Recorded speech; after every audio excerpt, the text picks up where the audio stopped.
So we will begin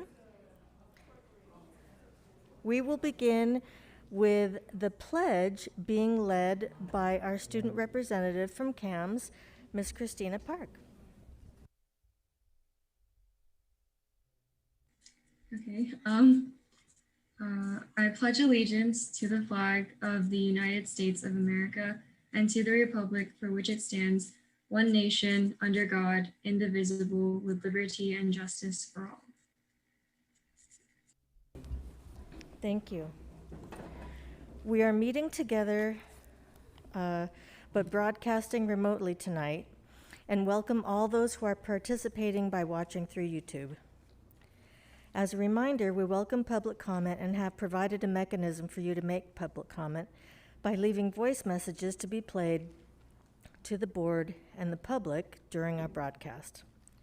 If you wish to speak at a future meeting, please go to our public participation page on www.lbschools.net, which will give you more information about how to give public comment.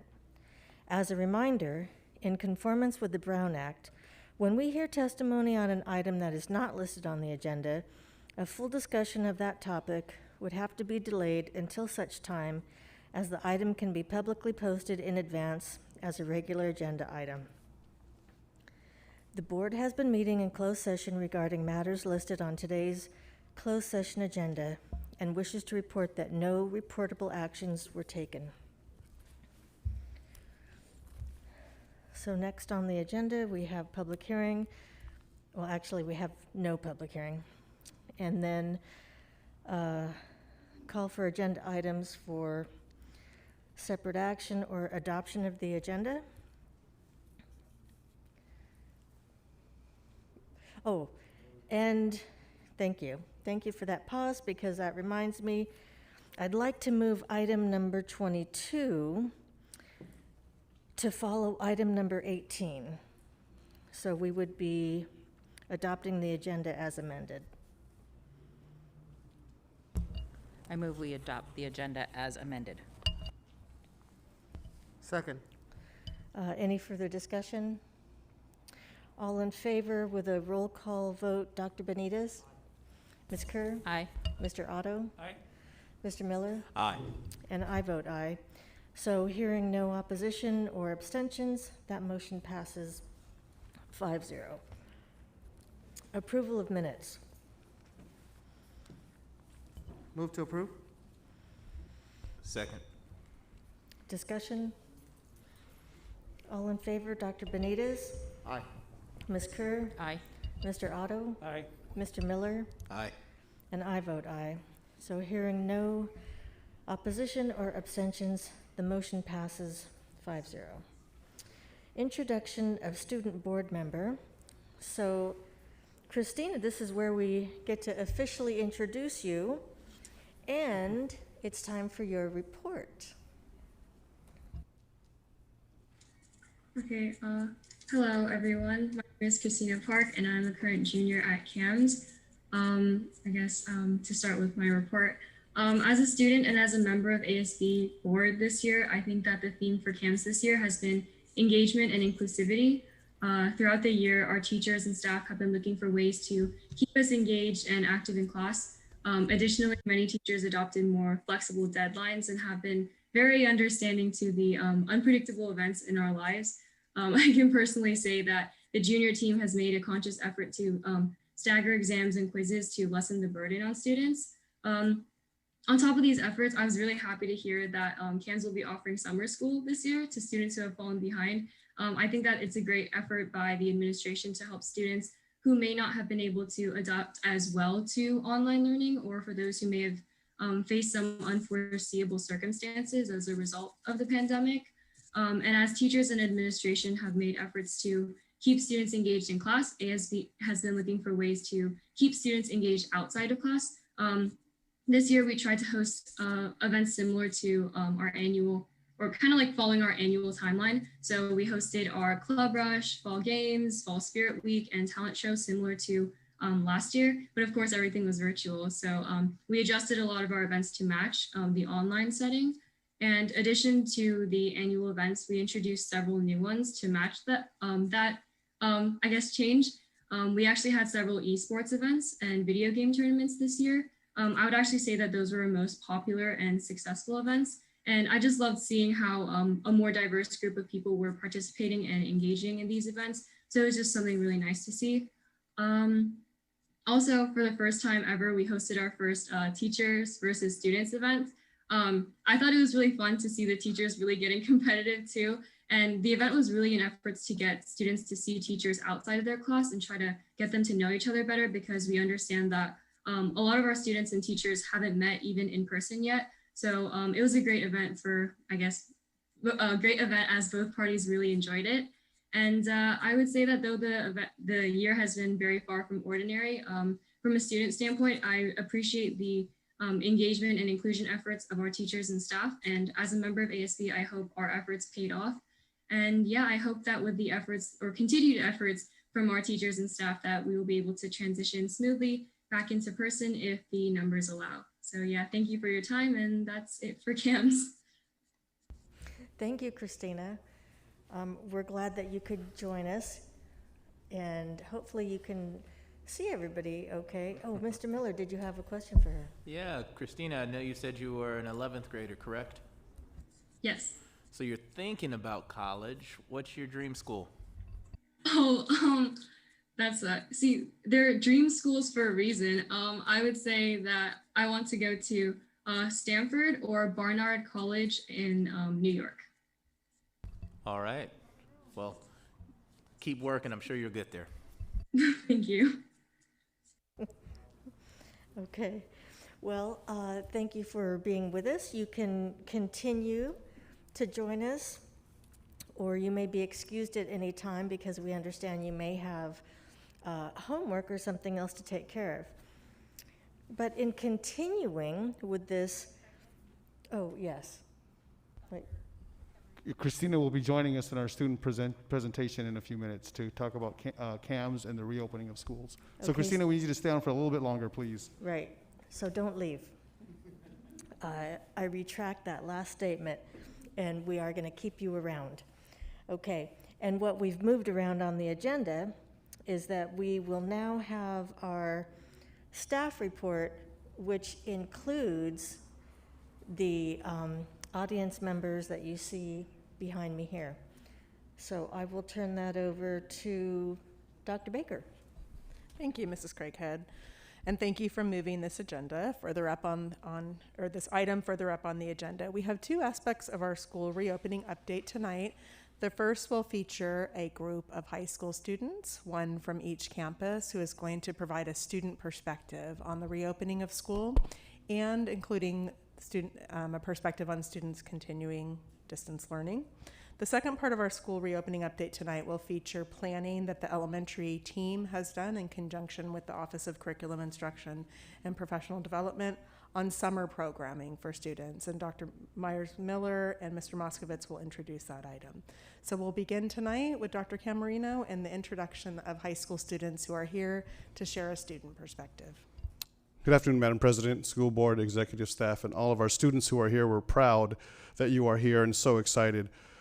I think with the opening of all of our students being back K through 12 this week, I can't tell you enough of how much as adults, as people that are serving all of you and supporting all of you, we're so excited that you all are back at school, whether it's virtual or in person, but really, really want to appreciate all the work that you as student leaders have done to give us back our medicine and why do we do what we do. We are proud to have representatives from our schools come today to share with you the dedication and commitment they've had to bring schools and our students back, what they've done to welcome our teachers when they first returned to school, what they've done to support elementary schools, everything they've done to support schools and students, whether they're part of ASB, where they've been there at 6 in the morning, setting up balloon arches, welcome banners, helping assist Link Crew with our freshmen coming back on campus. I don't want to take too much of this time because this podium is not for me today, it's for them. What I'd like to do is have our students come up from each school. Students, if you please could, if you could say your name, what school you're from, and you'll take it away, and we'll have every student come up here. So I'm proud here to really, again, introduce our student members for today to talk about reopening of schools. And our gracious host here, who has been hosting us for our board meetings, is Browning. And so what better school to represent us with than Browning? Come on up.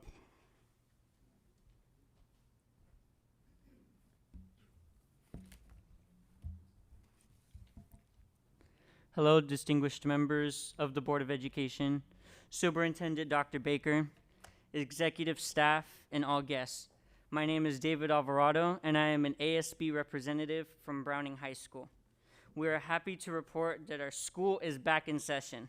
On April 12th, teachers were welcomed with donuts and team bonding activities. We are proud to say that most of our teachers have shared that they are fully vaccinated. On April 19th, Browning's inaugural class of 2021 returned with smiling eyes and a willingness to learn. Everyone was excited. Teachers and staff greeted us with welcoming music, applause, and elbow bumps. Our school is implementing strict COVID guidelines, and we have constant reminders in the form of stickers, signs, and tape to make sure we all stay safe. We have multiple hand washing stations, hand sanitizers in all classrooms, and a hardworking custodial staff that helps keep everything beautiful and clean. On April 23rd, we had our in-person freshman orientation. This was a fun day for the freshmen, which our Pathway ambassadors gave our incoming freshmen a tour of our school. We had COVID-safe games and relationship bonding activities. We provided maps, class of 2024 t-shirts, and a free forum where our freshmen can ask the upperclassmen questions. On April 26th, we welcomed our juniors, sophomores, and our new freshmen onto our campus. Like the seniors, they were greeted with welcoming music, cheering teachers, and return of the Bison t-shirts. Everyone is excited to return to campus and physically see our teachers, staff, and their classmates. As of Tuesday, we had a total of 142 students returning to campus. So exciting. So we were all excited to be back right where we were supposed to be. And remember, the comeback is always better than the setback. Go Browning Bison!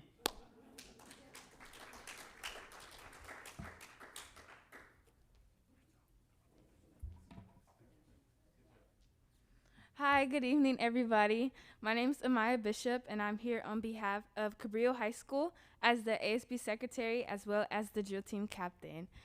To start off, we welcomed everybody back. We welcomed the freshmen back by having their own orientation, April 17th. We welcomed back with the cheerleaders and drill team members dancing. We had music playing, and we greeted them as they came in. And we knew they were worried about our really big campus coming from middle school, so we gave them personal tours. We divided them up in groups because of COVID and followed COVID guidelines. And then we also gave them, we called them freshman swag bags. Basically, in the bag, there were different treats to congratulate them for making it to high school, and we also gave them their very own shirt. It's a freshman shirt, so all the freshmen have matching shirts. And then the senior signs to welcome back the seniors and congratulate them for graduation. We gave out signs and rewarded them with popcorn. And we also gave the sophomores, juniors, and seniors their own bags. It wasn't a swag bag, but we got different donations as well as donations for the teachers, and it was care packages. So it came with hand sanitizers, wipes, treats for them as well because everyone loves treats and candy. And yeah, and chapstick too because they need to care for themselves. The teachers got the same thing as well. They did return before the students, of course. And as of next week, we will be showing them some extra appreciation for Teacher Appreciation Week because we do love our teachers. And we also had rallies every day so far. We will also have a rally Thursday and Friday of this week. And welcoming back, we have the ASB members handing out bracelets. We have pom-poms and giving them free Cabrillo gear, meaning the bracelets. It says we are Cabrillo, just to let them know that they are welcomed and that we are very excited and proud of them for making it this far. That is all that we have for Cabrillo High School. Thank you. Okay, Christina, you're back on again, please. Yeah, hi. It's Christina again. I'm representing CAMS as ASB's next president or for next year. So I guess just simply put, we welcomed our teachers back on the week of the 12th, and soon after, the week later, the seniors would return on campus, as could be seen by some of our photos. And before the 9th through 11th graders returned this week, we actually had our freshman orientation on the 24th, and we actually split it into two sessions because we had about 100 students or freshmen come. So we divided it into groups of about like 50-50. So we had two sessions divided. This session composed of tours around campus. Even though we actually had a freshman orientation for them in the summer, which was all virtual, this was the first one on campus. So we were really happy about that. We also had some icebreakers, and yeah, we had to break them up into like smaller teams because obviously guidelines. As you can kind of see in the photos, we had our ASB mark the quad with some blue tape so that they would stay distanced. And obviously our games, we had a scavenger hunt actually with QR codes spread around campus to kind of get them better adjusted into like finding their classrooms and like meeting their teachers. So we had activities like that so then they can get, I guess, better adjusted before actually returning to campus this week. Also, just a special shout out to Link Crew because we had about 50 upperclassmen volunteers come on campus this weekend to help out with orientation. So we were really happy about that as well.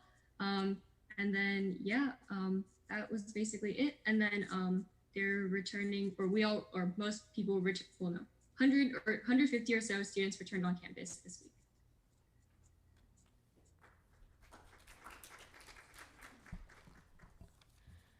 Good evening, Board of Education. My name is Veronica Jimenez, and I am a junior at UPHS and serve on Study Council. I enrolled at UPHS in February 2020, 3 weeks before the school shut down due to the pandemic. There are 5 highlights I want to share about return to campus. For the first highlight, to welcome students back, there's a school banner on the main campus and signs for all the classrooms that make students feel welcome. I've chosen not to return to campus because it is not only safer but also easier to meet with my teacher from the comfort of home. On the bottom right corner of the slide, you can see examples for the end of semester achievement award certificates and pamphlets. These were recently mailed home. Receiving an award motivates me to do even better. I plan on earning a higher award this semester. Third, the senior yard or window signs will be distributed to 12th graders and their parents at senior dress-up day assemblies in June. Next, senior packets will be mailed home to all seniors next week. The packets contain important information about senior events such as the Forest School Grad Bash and McBride that UPHS graduates are invited to, and the senior grad prep and visual rehearsal. Lastly, UPHS welcomes every student and parent during a required orientation. These welcome orientations are conducted by a teacher like Mr. Alba, who is here tonight. The focus of the orientation is on the achievement planner, where I learn to use it regularly to set weekly goals, track assignments, monitor my own progress towards graduation, earn awards, and much more.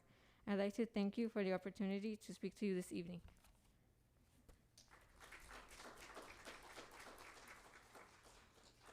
Hi, if you guys can play the video first.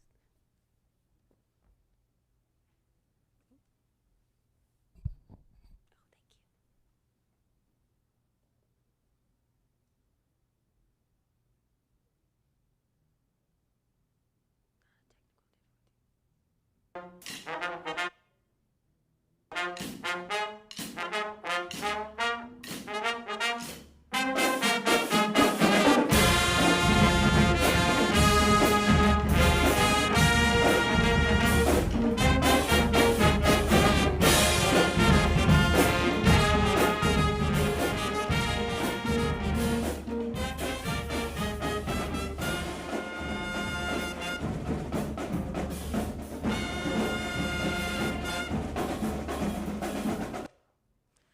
Okay. Hi, my name is Talia Simmons. I'm a senior at Jordan High School. I am here representing as ASB Communications Director. We have had an amazing time this week welcoming back our Jordan Panthers, from just smiles, not hugs, but fist bumps and elbows. We've returned our students all 4 days with cheer, live music, posters, pom-poms, wristbands. Just overall, just a good vibe to be back in the Jordan campus. We also hosted a spring festival last Saturday for all grades, 9 through 12, allowing them to come back and freshmen to receive freshman tours, ID pickup, sport and club signups, as well as, for me, allowing my senior year to continue on campus, having my senior shirt, which is here today, and also our Jordan sign, which we have on both sides. So that for me was the most exciting thing about this week. Also just receiving our class gifts and just being on campus, having face-to-face with my teachers, again, administrators, and also in the last 4 years, it has been amazing being in Long Beach School District and also just being at Jordan. So yeah, that's my spiel. Thank you.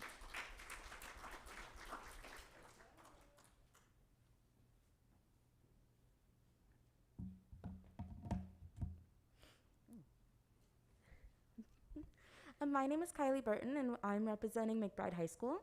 And my name is Alyssa Preciado, and I am also representing McBride High School. And before we get into the excitement of how we reopened, we just want to talk about a few things that we did just to prepare. We're starting with our link crew training before, I could say a good 3 weeks before we opened and got ready for our freshmen. We had the board of ASB come in and plan the ASB event, which happened to be really successful. It was really fun. They came in, we took some senior volunteers, some junior volunteers. We got a lot of sophomore volunteers, which is amazing because they're gonna be the future of our school.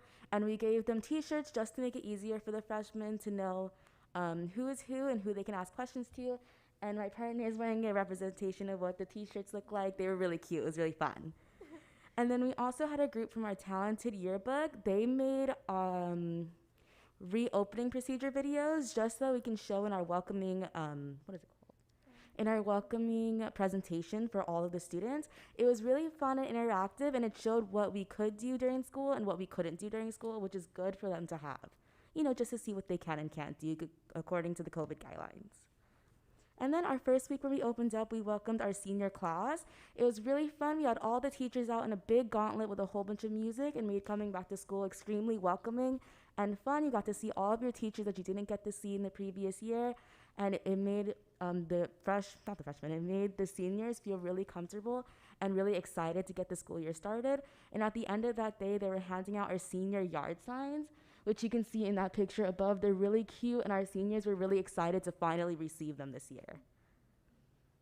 Okay. Along with the awesome gauntlet that we had amazing welcome Wolfpack sign right there with balloons that represented our class year. We also celebrated that week with Senior Week. We had activities online for those who chose to stay, and we had activities for those on campus that chose to come back. Along with that, we started planning senior activities, like a sunrise where we all get together in our own cars, very separate, and watch the sunrise together in celebration of our success in completing high school. We also had our 9th grade orientation, where we wore these shirts. We were able to connect with the freshmen and just give them a tour since they had never seen campus before. And along with that, we were able to give them goodie bags that contained masks and, candy, because who doesn't love candy, and some spirit wear so they can represent their school. And that's it. So thank you.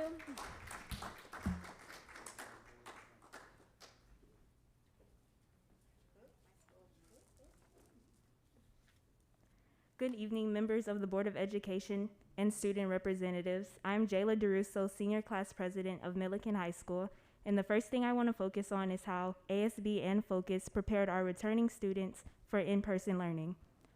First, both groups planned freshman welcome days, which were split into an A and B group. During this time, we conducted group tours of 10 to 15 freshmen on our campus to ensure that students would be comfortable and able to locate their classes and other resources offered by Milliken.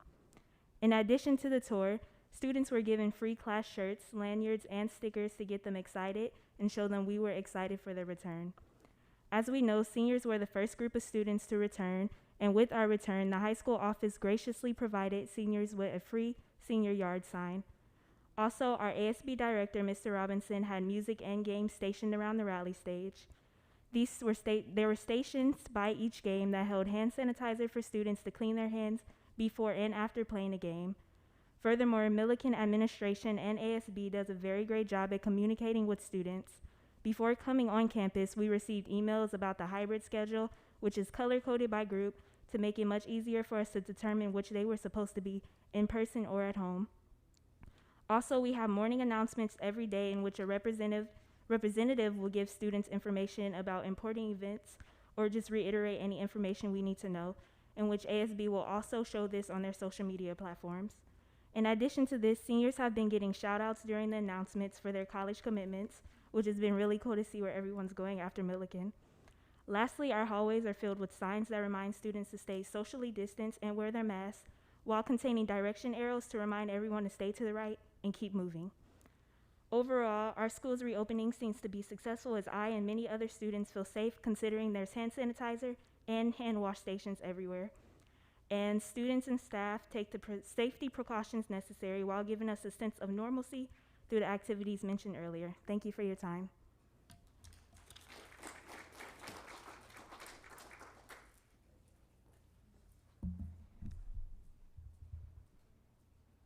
Hi everyone, I'm Sophia King, Long Beach Poly's senior class president from the Meds Pathway. Some highlights from our in-person return are decor at every entrance, which includes our new Poly Wind fence screen welcoming you in on Jackrabbit Lane. This year we were able to follow in class of 2020's footsteps and make lawn signs available to every senior.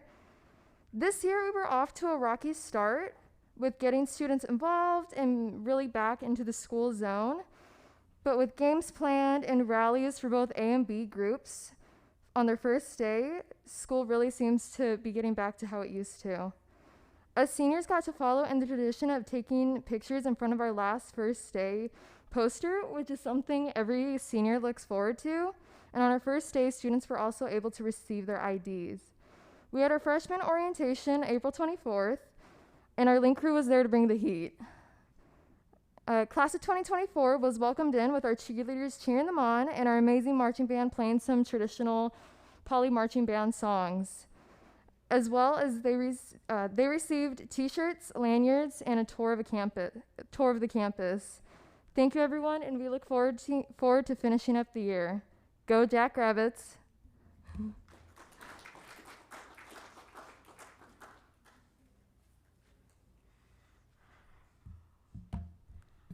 Okay, good evening, everyone. My name is Akira Daganyaro, ASU president, most inspiring student, and senior this year at Renaissance High School for the Arts. I presented here last month, and I'm definitely glad to be back.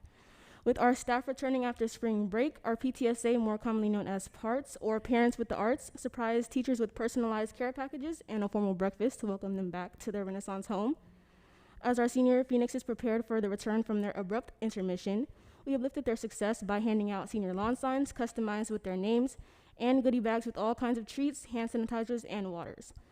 To sustain equity between those of us returning to campus and those of us staying home online, we arranged timeframes for our online students to come and pick up their lawn signs and goodie bags from the student store to assure we're equally as proud of them as well. Hybrid seniors jammed out at lunch to early 2000s music and really enjoyed the presence of our peers and especially the dance moves of our teachers. With the realization that we have lovely new freshman faces returning the following week, we invited them to join us for an official welcoming event with a campus tour and custom Renaissance scavenger hunt. During our scavenger hunt, ASB helped students to identify specific buildings and classrooms on our beautiful campus, play socially distanced icebreakers to get to know each other, as well as showing off our new safety procedures.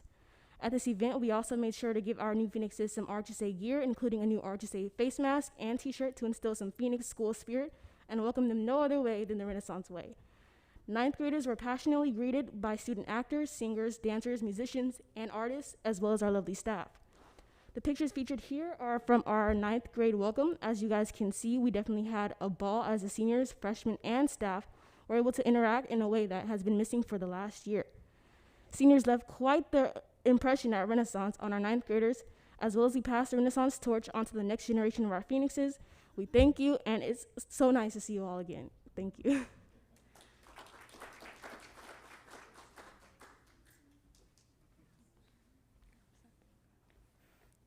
Hello everyone, we're Sato ASB officers. I'm Alice Alengdi.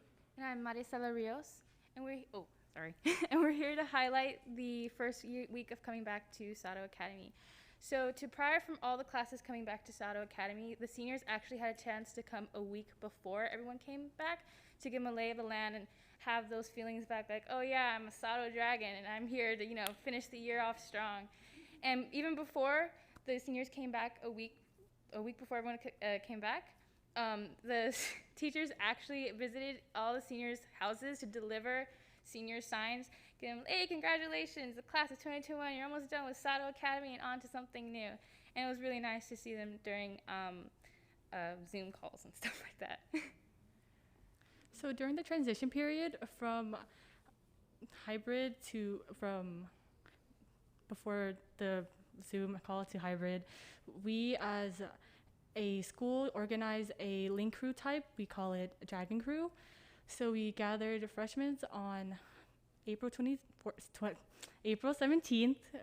for orientation. We did icebreaker games, as well as these students were able to work together as peers and friends to overcome obstacles to simulate our high school life. Although our school is very rigorous, we do like, as a community, to work together, ask questions, and deliver any unanswered questions to our incoming freshmen. And as a personal note, as being a senior returning back to Sato Academy, as soon as the teachers said, like, hey, you could come back to campus, I'm like, I'm going to take you up on that because I have spent a year stuck on my computer and I deserve to see my friends again before I graduate. So as soon as they mentioned that, I was like, yep, I'm going. I'm in Group B and I attend classes each day and I do not regret it. Okay, a little bit more if we're talking about the younger grades. Although it might seem awkward, we're trying to do a transition period for them to feel more comfortable and safe during these few months before we go to summer break and hopefully in the fall. And to touch on a few things the seniors plan to do since they have very little time left at school, we're going to have a senior sunset movie night. We're going to watch Ghostbusters and possibly eat s'mores during the entire movie. And we will have a senior brunch that will consist of just seniors hanging out, enjoying a brunch together and playing games and having fun at a photo booth. And towards the end of the year, towards graduation, we're going to have a senior bash along with McBride, a full carnival that has like prom, everything like that, all happening at once, and it's just going to be great. To touch on lastly, we are having a teacher appreciation week where we include various awards and various treats for our teachers, because what are we without our teachers? Okay, thank you. Thank you.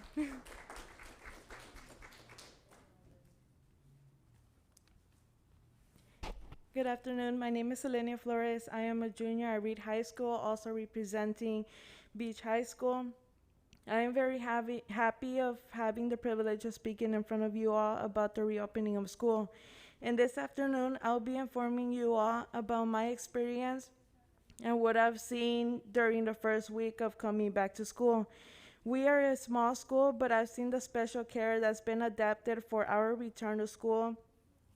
The first day of school, us students and staff have to fill out a survey in which the survey asks about if we are presenting or feeling any symptoms of COVID. Also, if we have been exposed to someone with COVID, or if we are waiting on the COVID test results.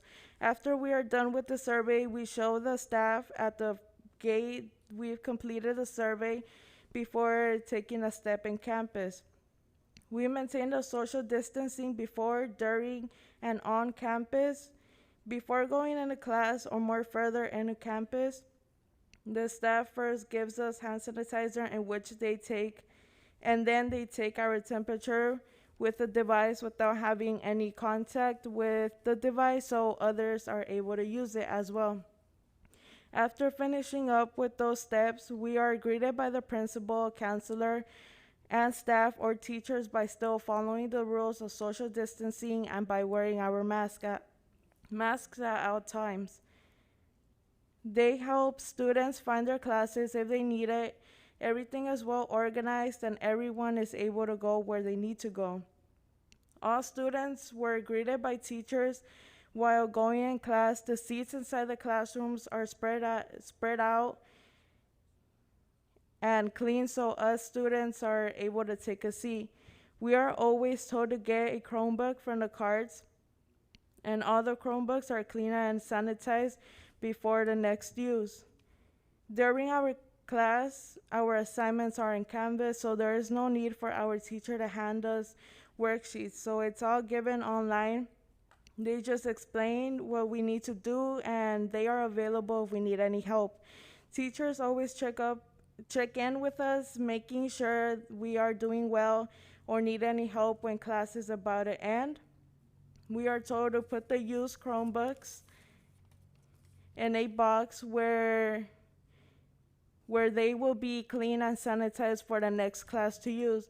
When we start to leave to either another class or nutrition, we always sanitize our hands with the provided hand sanitizer for us in class. During nutrition, students keep their distance and keep their masks on at all times. When returning to our classes, we get the Chromebooks and do what we have to do. When finishing with our last class and heading home, staff check our schedules and let us go home. And this is what we have done since the reopening of school. It's the first successful week of coming back.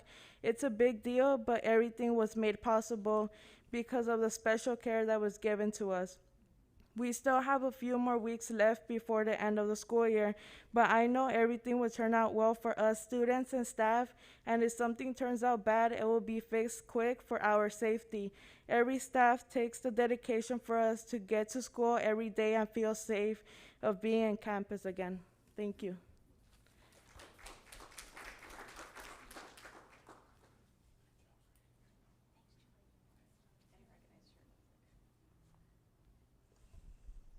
Hi everyone, my name is Maya Bryson and I am a senior at Wilson High School. Today I'll be representing Link Crew and Pathway Ambassadors. So for the seniors, school started on April 19th, and if I'm being honest, it was quite emotional to be back on campus after a year and also as a senior. So we were welcomed with music, posters, balloons, even a lunch dance party, and the teachers welcomed us with open arms. During the first week, the Link Crew leaders always wear this gold polo just so the freshmen and all the students can better identify us, so we can help them around campus, walk them to class, they can see a familiar face, eat lunch with us. So these yellow polos are super important.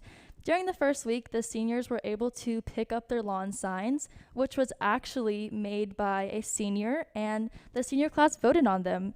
They were donated by PTSA. Everyone loved the design, and it went over very well with everyone. Also, during the first week, we were able to wear our senior ties, both virtually and in person. They were able to show off their creativity, and we have a couple examples up there. At the end of the week, we finished with our senior picnic. Because we have a huge stadium, we were able to accommodate over 350 students while practicing social distancing protocols. We were able to take a surprise yearbook picture, but we couldn't put it up there because it's actually in the yearbook right now. And the senior lawn signs and the senior blankets were also distributed. Even the virtual students were able to come back on campus for the senior activities, which a lot of seniors enjoyed. At the end of the week, we had our freshman orientation. Again, because of our huge stadium, we were able to accommodate 400 students while practicing social distancing protocols. Our senior leaders in Link Crew gave tours, played activities with the freshmen, and it was overall a great time. Ms. Holland, our principal, actually participated in one of our activities, the hula hoop contest. She was a close second, almost won, but a freshman beat her right at the end. Our pathway ambassadors were able to have a booth for every single pathway where they met their lead teachers, had some trivia questions answered, and they were also able to get a free pathway shirt. Who doesn't love free stuff? Some of the feedback that we received from the freshmen was that they loved every aspect of it. They were in awe of the campus, and it also kind of helped them calm their nerves down before, coming to high school with seniors and juniors. Both hybrid and virtual students were able to experience a great time and a glimpse of what high school is all about. All in all, this all came together this week when we all had to be on campus with everyone. It was a huge success, and it was amazing. And I'm so glad to be back as a senior and to be graduating soon. Thank you so much.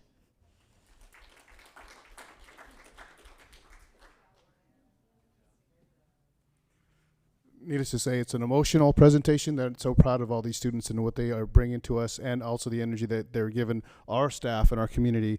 Obviously, we all know that we're really celebrating our in-person, but at the same time, our schools are working really hard to ensure that our students that are virtually participating in school feel a part of the community, and still working on that aspect of making them feel included in the process of being in this pandemic and finishing out their school year, the last couple of weeks of school. So just want to say thank you on behalf of all of our students who were here today. Thank you to our ASB directors, thank you to our principals and administrators, and most of all, thank you to our teachers for all your support that you've done in helping our students come back to in-person and distance learning this past week. Thank you all.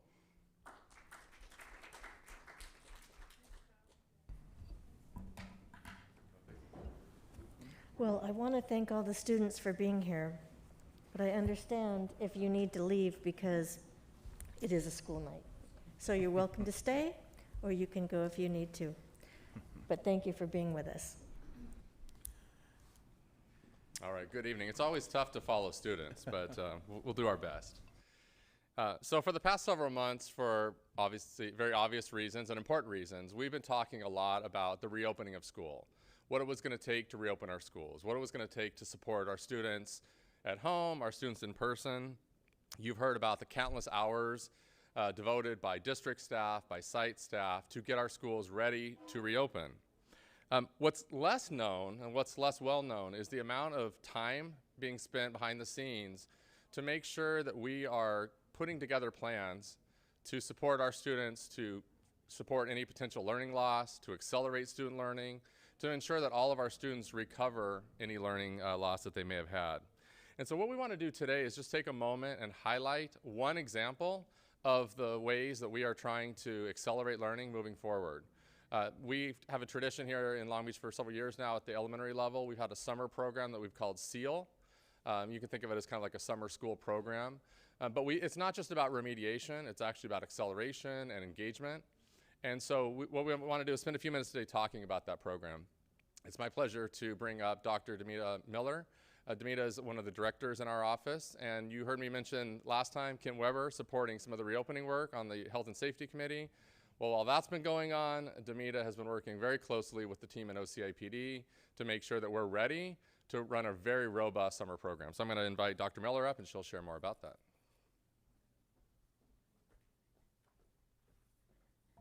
Good evening. All right.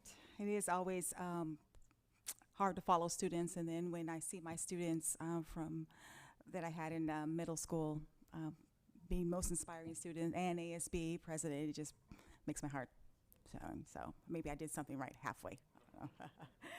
All right, good evening, Board of Education President, Ms. Craighead, Board of Education members, Superintendent Baker, executive members. On behalf of the Elementary Division and Early Learning team, I would like to share information on the reimagined Summer SEAL Learning Instructional Program. To provide you with context, SEAL's inception began about 2 years ago as an intervention to support Title I schools and students whose academic achievement and grade level standards had not been met, and in most cases, a last effort to support matriculation to the next grade level versus retention. Even through this pandemic year, last year's Summer SEAL program continued with a virtual twist. Under the direction of that time Elementary Director Angela Gonzalez and OCIPD curriculum leaders Jandela Faulkner and Lisa Dugan, they created a theme and standards-based program that connected ELA and mathematics.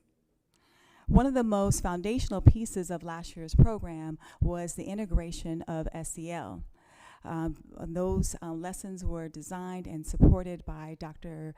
Prager, who connected our students with skills and strategies that supported relationship, social awareness, and responsible decision making.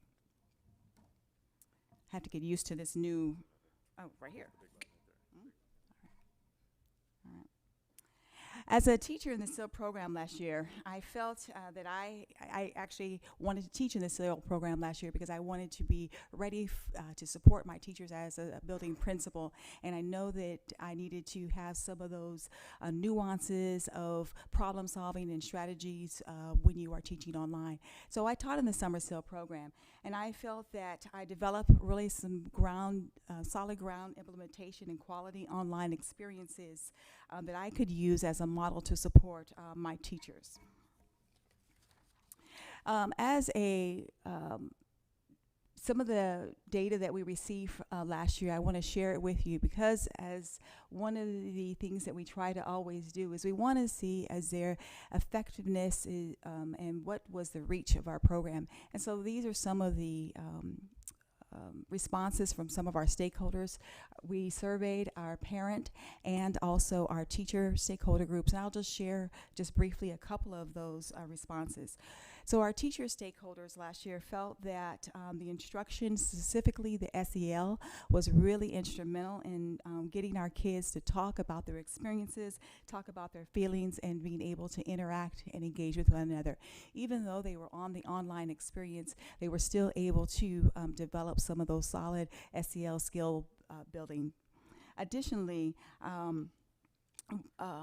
our teachers felt that the way the program was designed and supported with OCIPD, with weekly guidance documents, it really allowed the teachers to feel confident about bridging their online learning teaching resources to be able to build a really strong program that supported our students. And they wanted that particular opportunity to be replicated in other experiences. And OCIPD kind of met that challenge this year as they have supported our teachers with multiple resources that have been used as solid guides.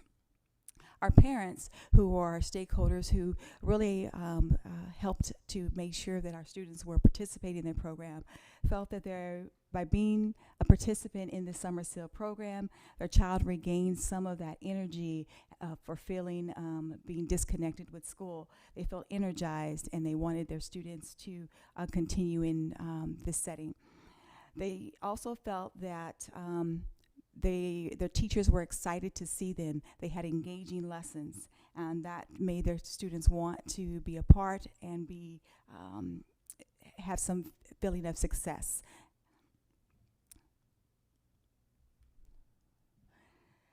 So in January of this past year, in January of 2021, Dr. Baker challenged all of the levels to think differently about summer learning and acceleration.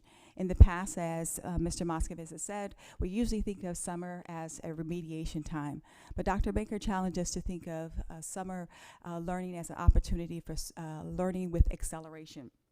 And so we knew that our students had disrupted learning, and we knew that we needed to really think about how we were going to bring that curiosity, that engagement, and that love of learning back for our students. And so in collaboration with OCIPD, the elementary office has designed an in-person interactive hands-on enrichment learning experience.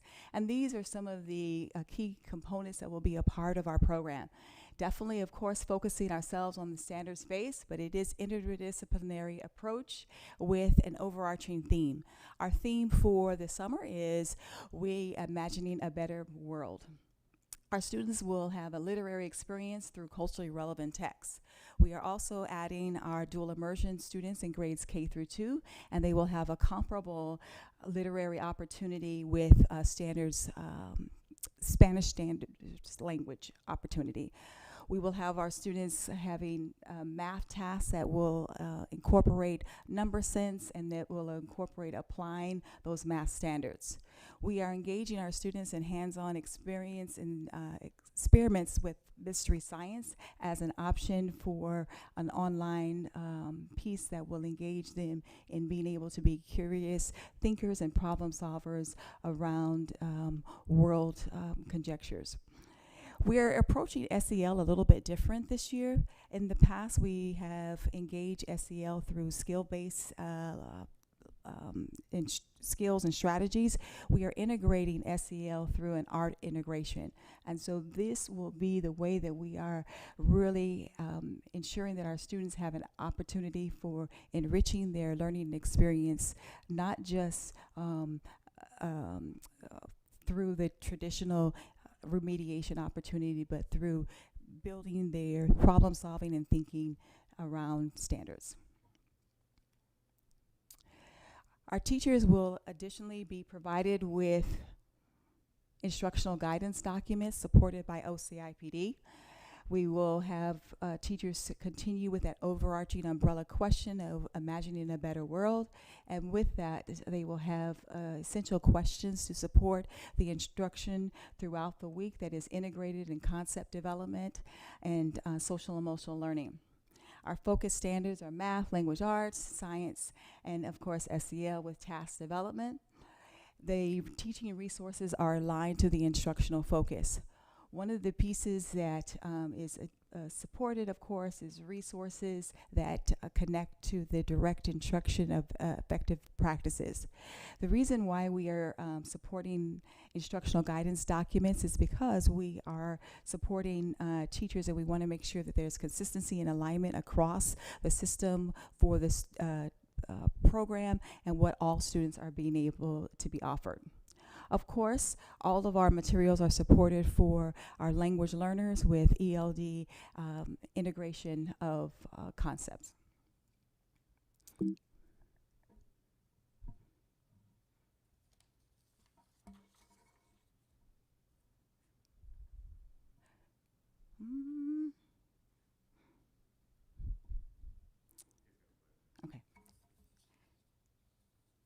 So the elementary division.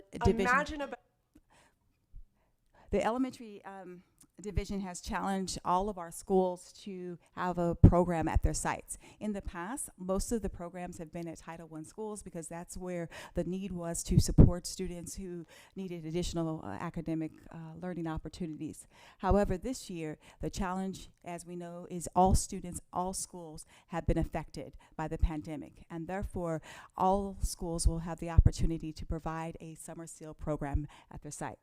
So right now, I would like to share with you just a small sampling of the planning that has been taking place with OCIPD and the elementary division. World Summer 2021, where every SEAL student will be empowered through reading and writing to connect to their identity as a global change maker. The elementary office and the Office of Curriculum, Instruction, and Professional Development invite teachers to join the summer journey to provide our LBUSD students in-person support to enrich and accelerate their learning. In response to your feedback, the elementary ELA office will be providing standards-aligned teaching resources that will allow you to flexibly plan your daily schedule and select the best ways to engage your global citizens. New this summer is the addition of a customized set of printed grade-level aligned text from Scholastic that will anchor the work and provide a literary experience through a range of diverse characters and topics. The theme, Imagine a Better World, intentionally anchors the teaching resources that support all levels in building knowledge through close reading, language exploration, and foundational skills in pursuit of learning that should have them using their intellectual curiosity to connect to their identity, the world around them, and most importantly, the joy of using that learning to impact their community. Every teacher will be provided teaching resources aligned to these texts that will support both digital and printed learning experiences, with a daily structure that hopefully streamlines grade level and individual planning. There will also be built-in teacher supports for culminating activities along with the necessary classroom supplies that will allow for students to artistically express their connections. Finally, in order to make this the best possible summer for students, teachers will be provided with professional development and additional planning time. So teachers, we invite you to join us on this journey. Math Olympians Summer 2021. As they imagine a better world, every SEAL student will know, use, and enjoy math. The math is intentional to focus on number sense, to meet the needs of all K through 4th grade students. So during these 4 weeks, we'll be providing you with resources that include lessons, questions, and those intentional look-fors.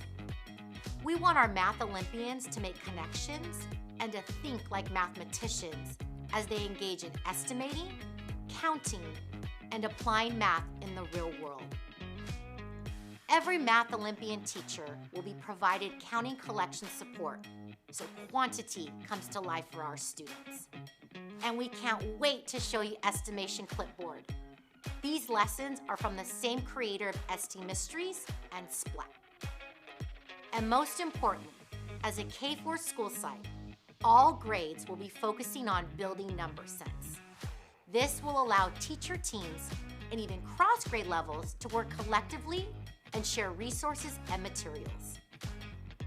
Every math Olympian will receive 4 to 5 counting collection bags of their very own to count and keep, as well as their own Olympic equipment. And of course, a math journal to record all of their great thinking. And on that last day of SEAL, every math Olympian will go home proudly with a mathematician medal around their neck and their head held high to show they know, use, and enjoy math. So let's make summer 2021 a time for our Long Beach students to find joy in learning. As they imagine a better world, every SEAL student will engage in hands-on science investigations that will help them answer questions about the world around them, and they will take on engineering challenges to solve complex problems that they will encounter. We'll be introducing our students to the wonders of our world through mystery science. This comprehensive science curriculum takes students on a journey through many aspects of the natural world.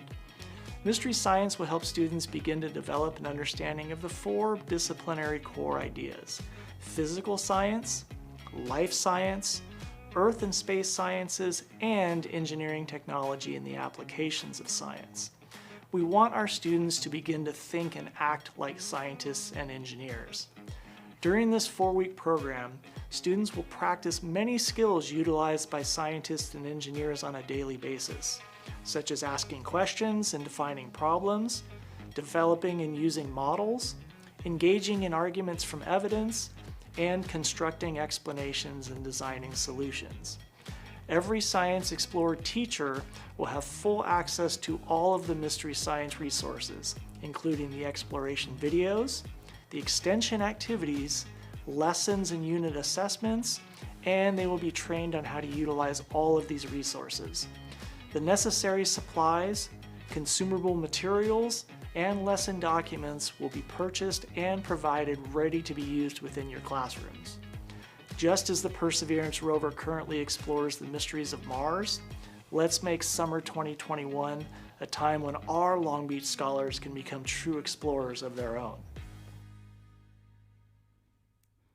All right, thank you.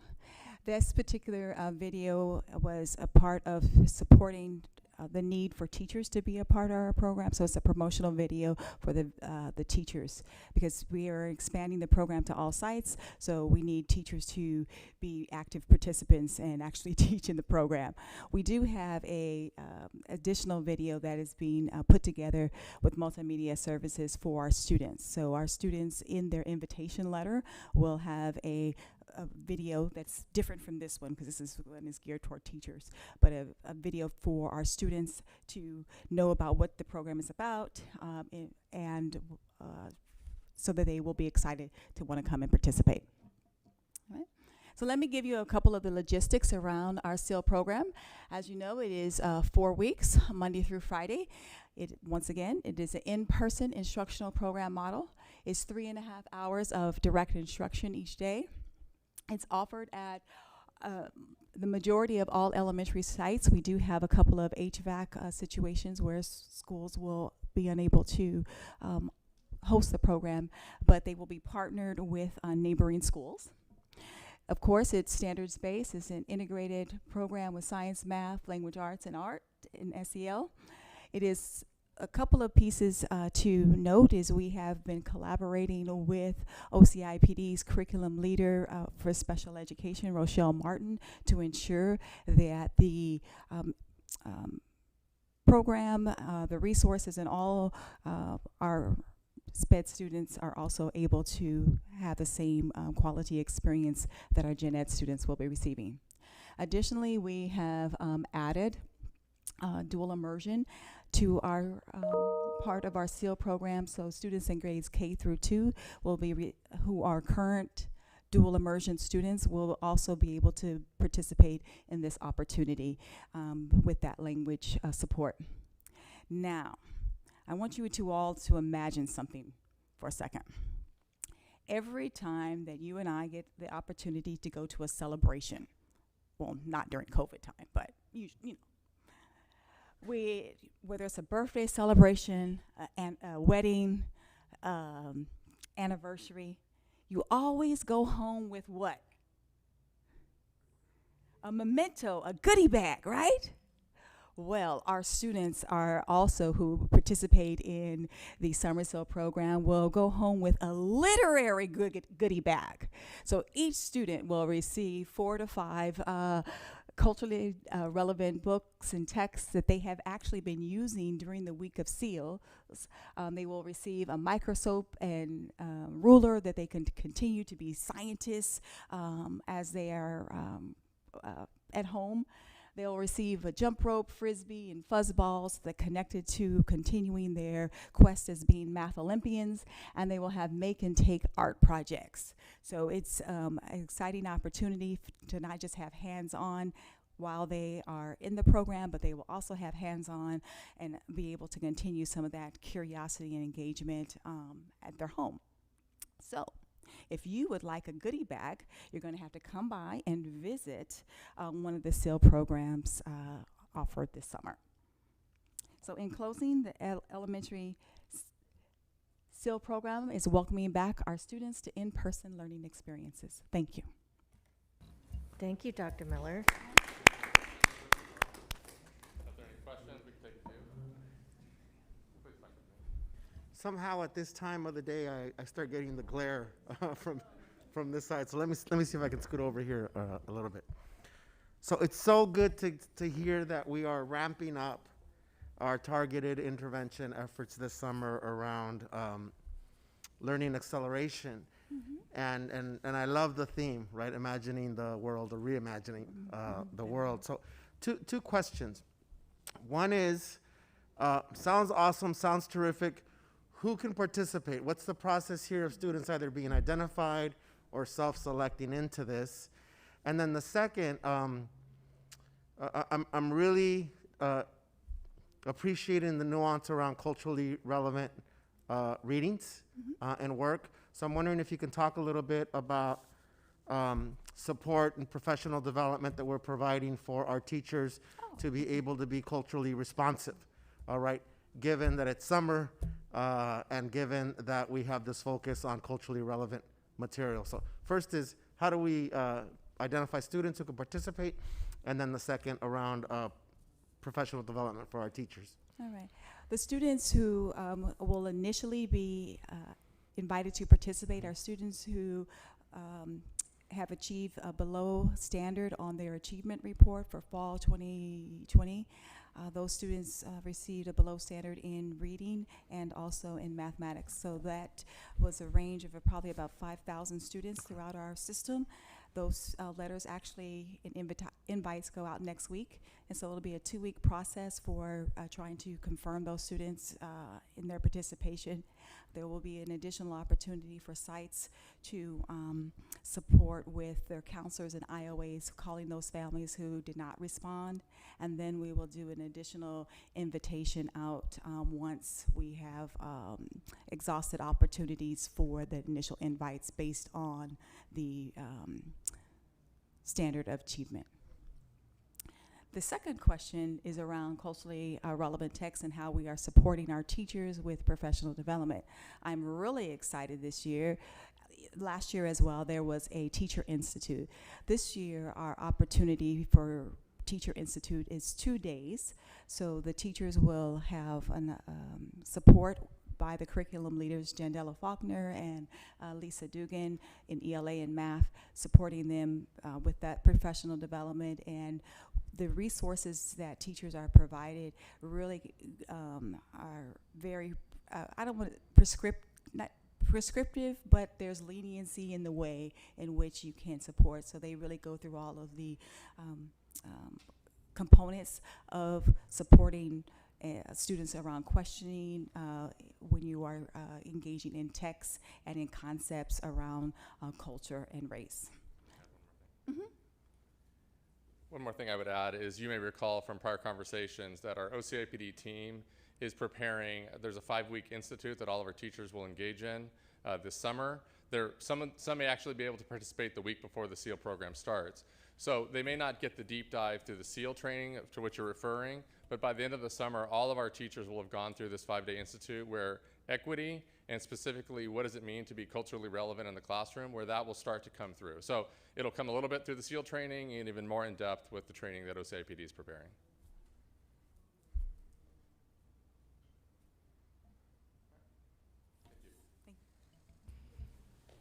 Okay, well, thank you. Next up on the agenda, we have communications.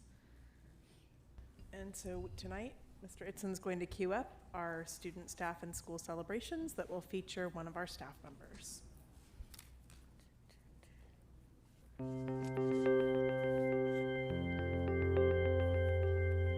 It's Kenneth Deshawn Mathis. I'm a custodian here at Renaissance High School for Long Beach Unified School District. We consider ourselves a bit of COVID experts because we had to be so, because it's kind of like Ghostbuster. We had to learn what to do to fight, and that's our mental every time we're here since within the last year. Even while the school was closed, we're fighting COVID. Every day we're still we're spraying, we're wiping.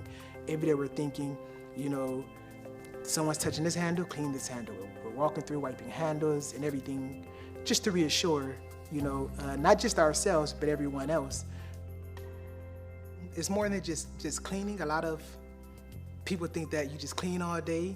So I say more so, as of our role with students, it would be director and counseling, because mostly that's what we do when we deal with students. It's more, hey, where do I need to go? Or you see them in the hallway and you're kind of like, hey, it's time, for me to lock up, and they're looking a little sad. So you're kind of like, hey, what's wrong? You're waiting for someone, what's going on? And you find out whatever the problem is. Well, there's a solution. Let me take you here. Let me let you go speak to, the principal. So it's, guidance, director, and counseling, I would say, would be my role with the students. I mean, I've done everything before here as far as, I've done retail, I've been in management, and it was that lack of a family that I was kind of missing. I wasn't able to be home as much. I wasn't able to be. And it's more so the district promotes that. So I'm able to be now, I have weekends off to go to my children events. I have, or even just family. It's that opportunity to be able to move up, not just in the field I'm in, but in anything else. It's the district saying like, hey, you wanna go back to school? We got a program for that. Hey, you wanna do this? We got a, best way for me to say it is that it's in the sense that you see your employment cares. Usually don't want to leave, to be honest. You come to work and you're not thinking about what time I got to get out of here, what time I have to leave.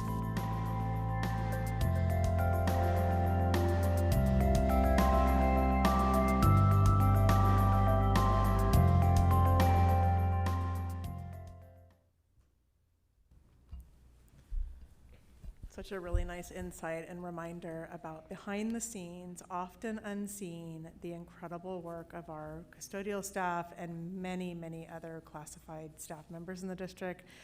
We'll be celebrating them soon for Classified Employee Week, and there's more to come about that, but just really appreciate.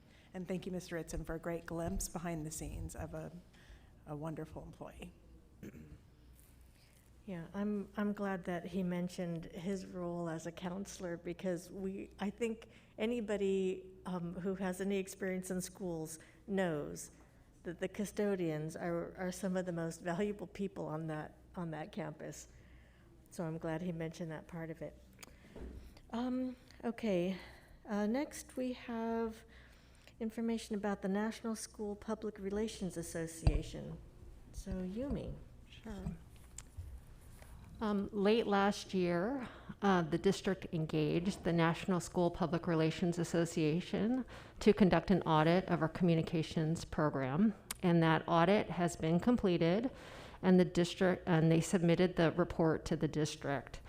I'm pleased to introduce Elise Shelton, who is the lead auditor on the engagement, who will present the report.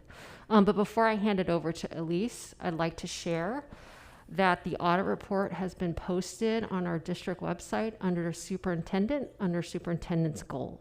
So the public can has access to the audit report at this time. So now I will hand it over to Elise Shelton. Thank you, Yumi. Can you hear me okay? Okay, I'm going to share my screen now.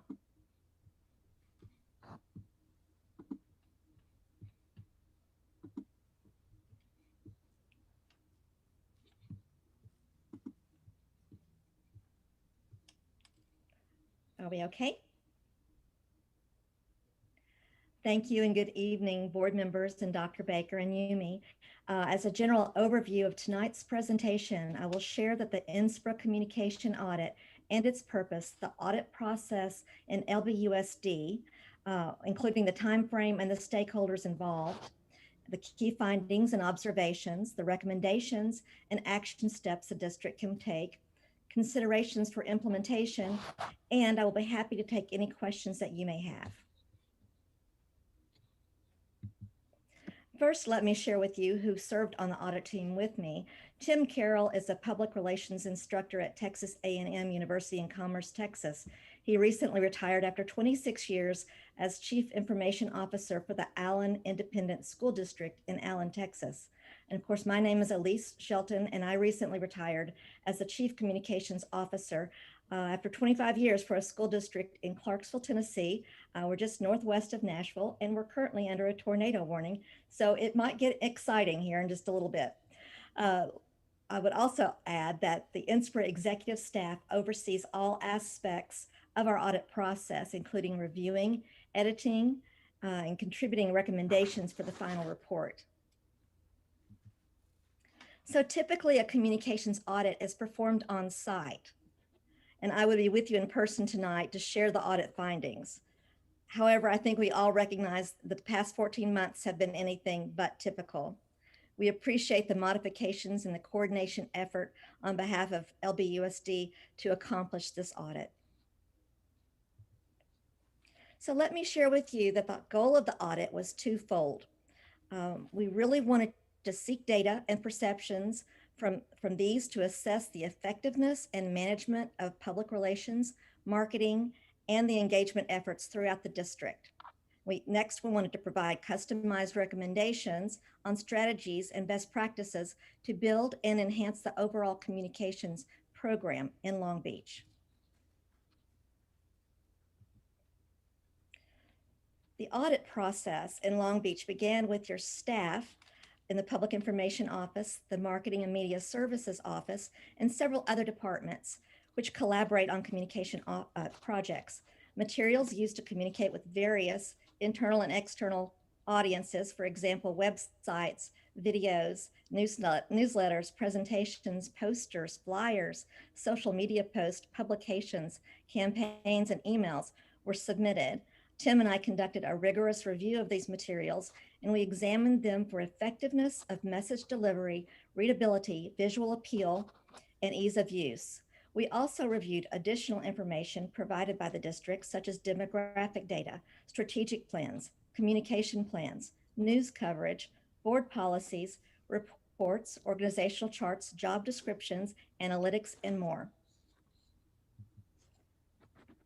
The core of the communications audit is the focus group and interview sessions, which are designed to listen to and gather perceptions from the district's internal and external audiences. Each focus group was guided through a similar set of questions, and participants were assured their comments would be anonymous and would not be directly attributed to them if they were used in the audit report. All focus groups were conducted virtually. The stakeholders represented in the focus groups and interview sessions are listed on this slide.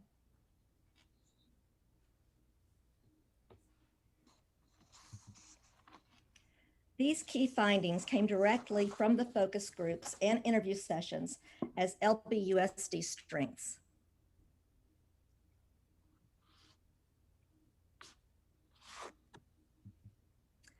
Again, these perceptions came from those expressed by focus groups and interview participants as challenges in LBUSD.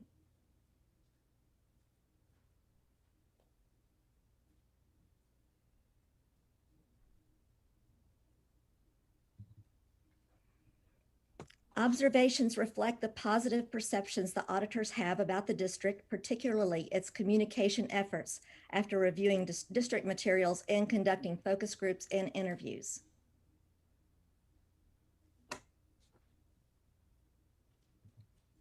And then these observations reflect what we as auditors made about the district's opportunities for improvement.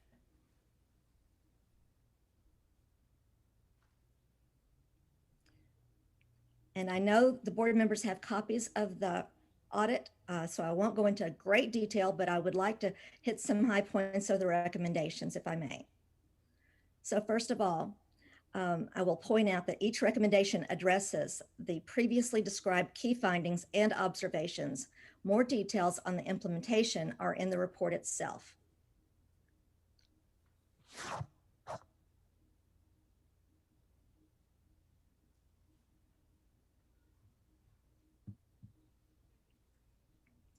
Based on best practices of effective school communications, we included more specifics on this recommendation within the report.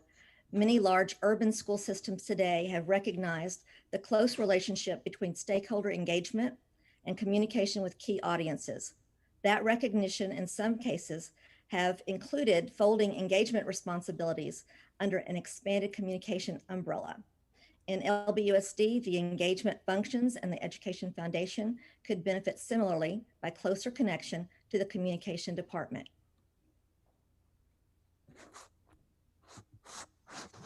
We have included a number of resources in this report which can aid in expanding communication with diverse stakeholders. We heard from parents and staff alike that there is a strong desire for parent involvement throughout LBUSD, which can be supported with an expanded translation service.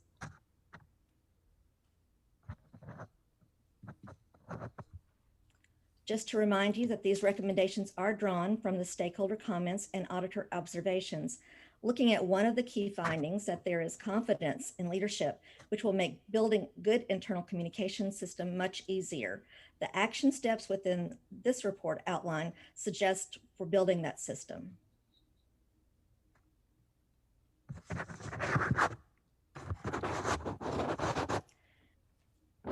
An effective school district communications program needs support and trust from employees.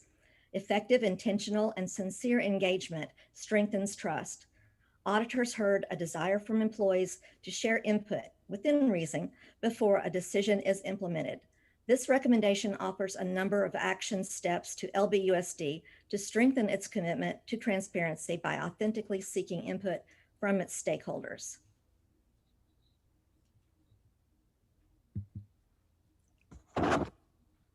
May I first say the topic of the LBUSD website generated a number of comments from stakeholder groups. More than 100 comments were collected about the district website.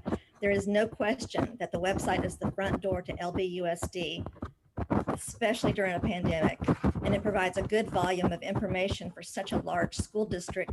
Many comments were positive, and also acknowledging a need to enhance navigation for those not as familiar with the website. These action steps listed here give best practices for website design and functionality.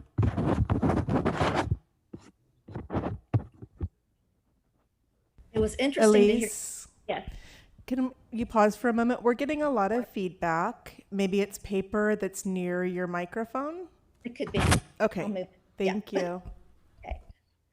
And if you need to stop me to ask a question, I'm happy to take that question. So I was going to say, I think it's really interesting to hear the stakeholders speak so highly of the district, but unable to articulate what the school district's message is. I think the message should be aligned with the district's overall vision and strategic plan, and this becomes your brand. It is not a logo or a district's overall vision and strategic plan. This becomes, I'm sorry, I got lost. It's not a logo or a tagline, although both should be considered once the district's value proposition or its promise to students, parents, and the community is identified. A roadmap on how to accomplish this is within these action steps here.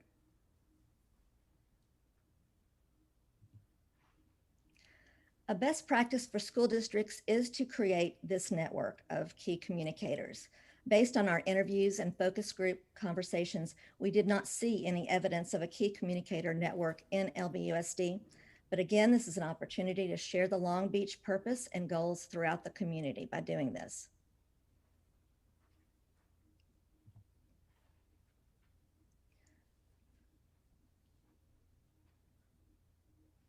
So this comes to the board. All right, this is your job now, board. In terms of communications and how you effectively communicate with your constituents, we have shared, we have shared some examples of possible board policies as it relates to communications.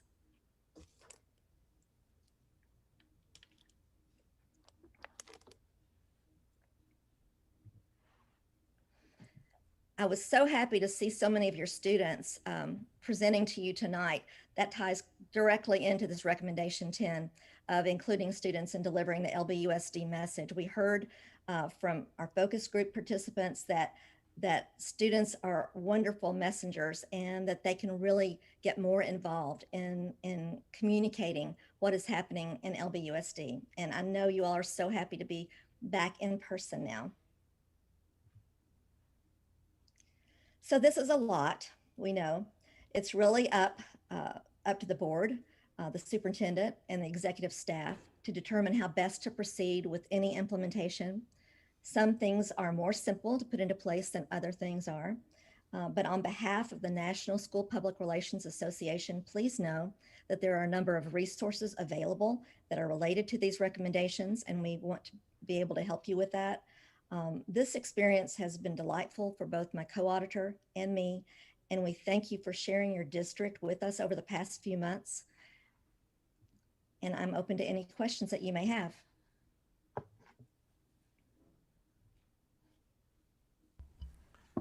Thank you, Elise. This is Board Member Benitez. I think it's a really good, comprehensive report. And I've been thinking about how to ask this question given the breadth of the report. So rather than ask overall about the audit, I want to lift something up out of one of the recommendations, recommendation number 3, and ask my question using recommendation number 3 as an illustrative example. So to our district, engagement is a critical priority. And within recommendation number 3, it's very specific around potential action items around language access and inclusion of our very diverse communities. I think for me, at least, the biggest strength of our district is our diversity in terms of the populations that we serve. So you alluded to, ultimately, it's up to us how we want to implement this. Can you share a little bit in terms of your experiences either with other districts or with this particular audit, some thoughts that could provide an initial roadmap for us to consider, like using recommendation number 3 as an example? Obviously, we have to do some strategic planning for a broader communication strategic plan. But if you could just share some thoughts, right, given what you just shared with us, how we might be able, using example number 3, to think through some possible immediate next steps and then some longer term ongoing work. All right, I'd be happy to. So in working with your stakeholder groups, the focus groups that we had and some of the staff themselves, I think a lot of the translation falls sometimes to the students themselves. And I think that puts an undue burden on the students trying to communicate and translate for their parents. I know that happens, especially with the older students, but I think in order to avoid that dependence on the students to do the translation, there are some options and some items in the recommendation, the action steps, where you can have a language line. And I personally have worked with that before because we have over 60 languages spoken within our school district, which I just retired from. And so it was a wonderful little service, and it's still in place. And if you need to make any calls on, and I know there's probably more than just one language line out there, but the parent can come in and point to the language that they speak. They pull up the phone, and then they have a translator immediately on the phone with them. And that way that keeps them more engaged within their child's activities at school. I don't know if that helps illustrate one example. So maybe I can rephrase my question, Elise. It's if you can give us some thoughts on how we as a board and as a district, because there are very specific actions already named, possible actions, and I read the report very thoroughly, but sort of in broader terms, how we may approach the ongoing aspects of the recommendation. Ultimately, like you said, it's up to us to decide that, but if you can share some thoughts on sort of the broader implementation of the recommendations. Well, and I think you shared with us before too that there are so many parents who want to be involved and engaged, and they are a strength of this district. The diversity, we heard that repeatedly throughout the audit, that is the strength of Long Beach. And being able to provide services of translation services, it costs money. I know that. And that's something that you all have to consider, because there are like this meeting that we're having tonight. And I know that there's a lot of, there's the Spanish translation and there's Khmer translation, but there's still some maybe not engaged parents who aren't hearing what the board is deciding. So that's something that you all will have to look into in terms of what specific programs that you might want to implement. I think there are a lot out there, and I would say that it really depends on your budget and which direction you want to go. I'm sorry, Elise. I'm probably not asking the question correctly. You and I don't want to hog up all the time here. You alluded to, I think I heard you say that there's a possibility for ongoing support that your firm could provide to help us sort of figure out an implementation plan. I think I'm talking more in general terms around what we need to consider to be able to do that. Okay, and just I would say this, that INSPRA does have a toolkit, a diversity toolkit that is available to members, or if you're not a member, a separate purchase for that. But it does give some really great outlines of ways to engage your diverse communities in Long Beach.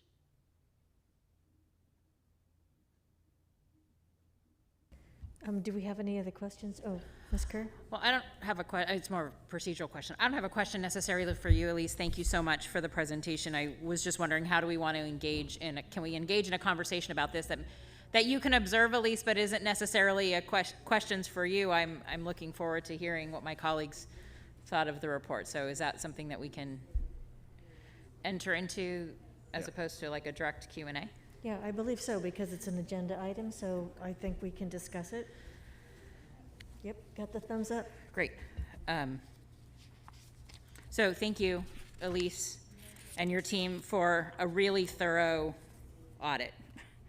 I think there's a lot in here that we already knew we needed to work on. I mean, for those of us who have been involved in the district for a long time, we know we've wanted to engage with our community better. We've heard multiple times from community members that as much as we're trying to do communications more effectively and efficiently, that we still have work to do. So I think this, for me, was helpful in that it told us the big picture. As a board member, I think I have a certain perspective. As a parent, I certainly had a certain perspective. But this is a really honest look at all of it together. And I see some real opportunities for how we can move forward. I think for me,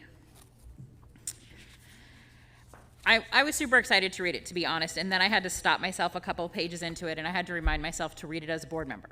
Like, what in this is within the purview of the board, and not just the really exciting, specific things that I think we have opportunities to do well. So for me, I think the recommendation around, I have Post-it notes and highlights all over. I think the structural piece is important for me as a board, in that as we begin to do this work, that we need to do it in a really intentional and strategic way. And Elise, you had an org chart on page 23 of the report. It's not in the slides, but it is in page 23, around a chief communications and community engagement officer, that districts of our size around the country have communications departments. I know Long Beach City College has a communications department, Long Beach State has a communications department. Obviously the city does, but we're the largest employer in the city. And so for me, this feels like a really natural place as a board member for us to begin to have a conversation around how do we create the structure that allows for the work to be done. Because I think we have tremendous, I mean, I could hear and see stories and faces that are familiar to me all throughout this report, and the things that we want to do better and the things that we aspire to do. So I know we have a lot of pieces of the puzzle, but how we put them together, I think, has the possibility to really impact how much more efficiently we can do some of this work. And I do want to bring it back to, while this is a great communications report and understanding it takes resources, at the end of the day, our job is to educate students. And I want to look at, again, remind myself to look at this report and make decisions that we know will most directly, we know it won't be a direct impact, but we know that there are some really important things that we can do that will impact student success. And how we engage our parents and our families in their students' learning is critical to student success. And as we do board development work around student goals and really specific student goals, that I see this as a piece of that work. So, I mean, those are my initial takeaways. I have 2 or 3 pages of notes, and like I said, a lot of highlighting, but I think for me, it really is critical about the structure and how do we talk about doing this work moving forward in a way that is coordinated and very strategic into the next, when we talk about strategic plans, usually 3 to 5 years. So those are just my initial thoughts that aren't specific to a lot of the really great suggestions and ways to move forward. Thank you. Mr. Miller? Yeah, as we start to plan in regards to putting together a strategic communications plan, I just first wanted to highlight the great work of the team Chris that have, and all the work that they've done thus far. As I look at communications, very similar to how I look at our equity lenses. It is always continuously evolving, just like communications is, as the tools and technologies continuing to evolve. So it is a ever-changing environment. And so I just wanted to highlight the team and the work that they've done, trying to continuously stay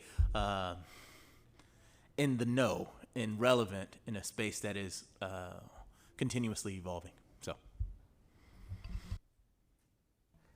Eric, thanks for framing it that way. I was just about to start thinking around how Dr. Brown in particular has highlighted the work on our equity policy as a way to not to discount work that we're already doing, but as a way to anchor the work. And Board Member Kerr, you know, I love the question, right? So how does this apply to us as a board, right? And if one of our responsibilities is policy, one of the things that's highlighted in the audit report is communications policy, right? Or policies that could anchor decisions around resources, right? If our policy, in alignment with our equity work and policy, prioritizes inclusion, accessibility, parent engagement, internal engagement, I think working on a policy or policies could help to anchor not just our conversations, but any budget considerations, flow charts. I like that chart on page 23 as well. So my suggestion to my colleagues here is one way that we could at least anchor our conversation would be to think about what policies can anchor our communications recommendations. Yes, thank you. And when Mr. Miller is referring to our team Chris, of course that's Chris FDU and Chris Itzen. I believe that's our team Chris in communications.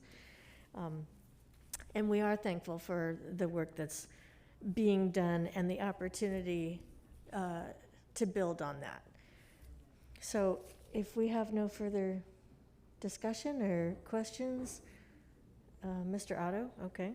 I'll just make a quick comment. I really liked recommendation number 7, which says incorporate marketing strategies into a strategic communication and marketing plan. And among the recommendations there were highlighting student success, you identify your brand, enhance with micro campaigns. And I think you probably need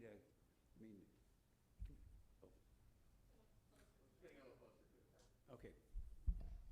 Can I take my mask off for just a minute? Is that the CDC will allow me? No, never. I liked recommendation number 7. I found several particular action steps intriguing. Of course, identify your brand, highlight student success.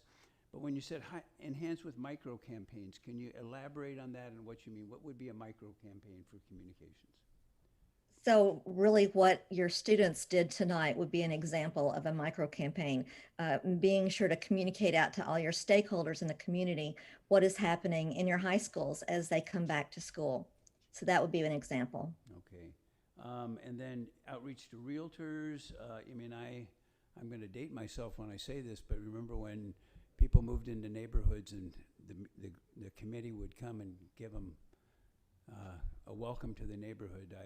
I mean that would require resources to do that, but it's an invaluable way to continue. Then assess first impressions, talk about it, and then create an alumni program. I think where that comes from is what you really want to do is to be inclusive. You want to draw people in, let them know what you're doing, engage with them through the course of their relationship to the district, and then after their kids are grown and whatnot, you've still got fans. And so, I mean, that's why I liked recommendation number 7. I thought that was intriguing. Thanks. Thank you, Ms. Kerr. Yeah, and I just want to thank staff. I know communications in this district has been the work of many people for a lot of years, and everybody pitches in and does their part. I know, Dr. Baker, you do a lot of writing. I know the level offices do a ton of communication and work, and the media teams obviously support all of that great work. I think one of the things that's exciting for me, as Dr. Benita says, to set a policy and then a structure to do this work, is it allows our educators to focus on educating students. And it takes the time that exec staff and senior staff and even principals are taking right now to craft messaging, send messaging out, do engagement work. It pulls in people who that's their expertise to do that work so that our educators can continue to focus on the work of educating kids. And I think that's one of the things that's most exciting to me about this. So I understand there's going to be budgetary constraints, but I understand that freeing up the time of many people across the district who are currently doing this, centralizing some of that work so that they have those resources available to them without having to create them, that those I think are the values that the value added kind of pieces that a communications policy and people with communications specific expertise bring and give as a gift as part of student success, is it allows our educators to continue to focus on educating kids. Thank you, Board Member Kerr. I'm going to build on that. So maybe one thing that can expedite that piece of it is I'd love to hear from our executive team, sort of, and you know, based on how our own staff, right, our Chris I and Chris E, sort of what their thoughts are on those things that are viable short-term things that we may be already working on. And I love the wording in here, whether these areas are emerging developed, and then come back to us to help guide our conversations on budget considerations, recommendations for perhaps adding that expertise, building that capacity in our district that we may not have been able to build internally, or a combination of those things. So my ask of our executive staff to be able to free them up, and I love the phrasing, would be to sort of come to us with some thoughts on things that we can move on in the short term. How does that sound, Dr. Baker? I was going to say, you're looking at my notes over my shoulder. I do, so I'll share a few things related to that. First of all, I want to just acknowledge our marketing and media team, our Measure E communications staff member, and public information. So they have done an incredible job over time, and in a very difficult year. To go through an audit in the midst of a pandemic is also not ideal. So thank you, Elise, and all that you did to make it work. With that in mind, I can say that our teams, Measure E, Public Information, Marketing, and Media, they have studied this audit. There are things that were being implemented because of the reflection that they did after participating in the audit. And so there will be many in the meantime things as we contemplate a different structure, as we look to you for investment, and as we look to you for your priorities. But we will definitely be back to you with our recommendations for going forward, but really wanted to just pause, give you time to talk with Elise, really take in all the recommendations from the audit and have time as a board to think out loud with each other and to ask any questions that you had. But we have been hard at work reviewing and feel very both excited, and there is an aspect of overwhelmness. A 60-page audit has a lot of ideas, and so it will be incumbent on us to think about prioritization in relation to other things that we know about the district and where the board is heading as well. Well, thank you. Oh, I just wanted to thank and acknowledge all those who actually participated in the focus groups. We had over 200 participants who dedicated their time in service to the audit, so I wanted to thank them as well. And Yumi and her office staff. Irma was very involved at the office level of organizing focus groups, so I think Elise can attest to just the going back and forth of communication, Zoom links. Yumi and Irma were just incredible in our role in getting this audit done. Absolutely. Audits are fun. I'm sure you guys had a great time. Well, that gives us an idea of the work that went into it all. So Elise, thank you very much. Stay safe. Thank you. and hopefully the bad weather will pass you by. Appreciate it. Thank you very much. You all stay safe too. Thank you. Next on our agenda, we have public testimony on items listed on the agenda. And we'll start with that. Hello, my name is Nina Jackson. I am calling as president of LBSL of the Long Beach School Library Association regarding the April 28th board meeting, line number 26, new business resolution 042821B, supporting National School Library Month. I want to thank the Board of Education for recognizing the importance of the library program by reinstating the position of Library Services Curriculum Leader to full-time. Also, for the recognition of School Library Month later in this meeting. In conjunction with this, I wish to provide information on a study showing the difference having a teacher librarian in their ETK-12 education makes when students move on to college. Transitioning to College, Impact of High School Librarians is a 5-year study by Dr. Leslie Farmer at Cal State Long Beach. Her research question was, what relationship exists between the presence of a high school librarian and college students' first-year academic success? The study examines 5 years of first-year students' first semester GPA, the high school from which they graduated, the percentage of students at the high school eligible for free reduced lunch, and the presence of a school librarian. Some key findings from the study were that there is a significant relationship that exists between the presence of a high school librarian and first-year college students' first semester GPA, and a significant relationship between the presence of a high high school librarian and a school's Title I eligibility. The highest number of students entering Cal State Long Beach graduated from Wilson and Millikan. As would be expected based on the study results, these students' first semester GPAs were better than the other students.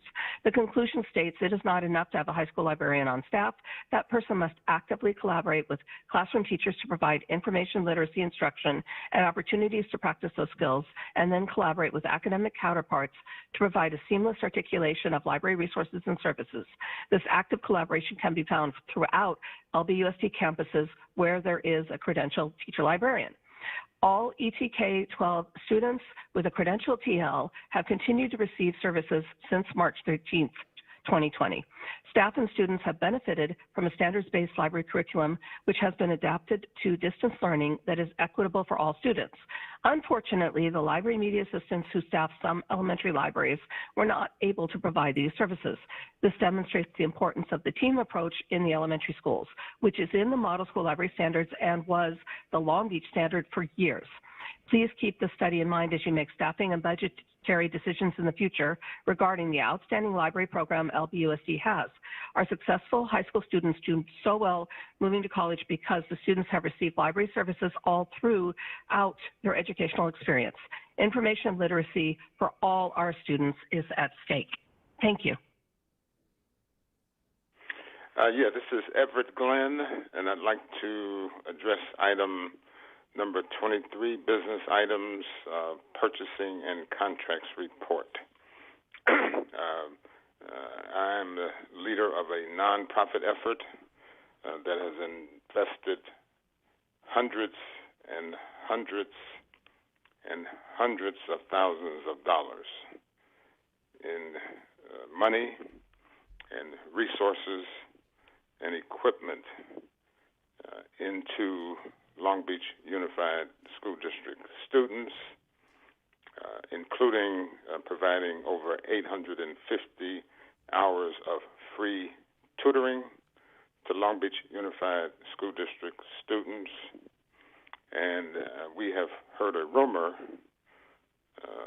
that you have contracted, that the district has contracted with someone to provide for pay tutoring to Long Beach Unified School District students.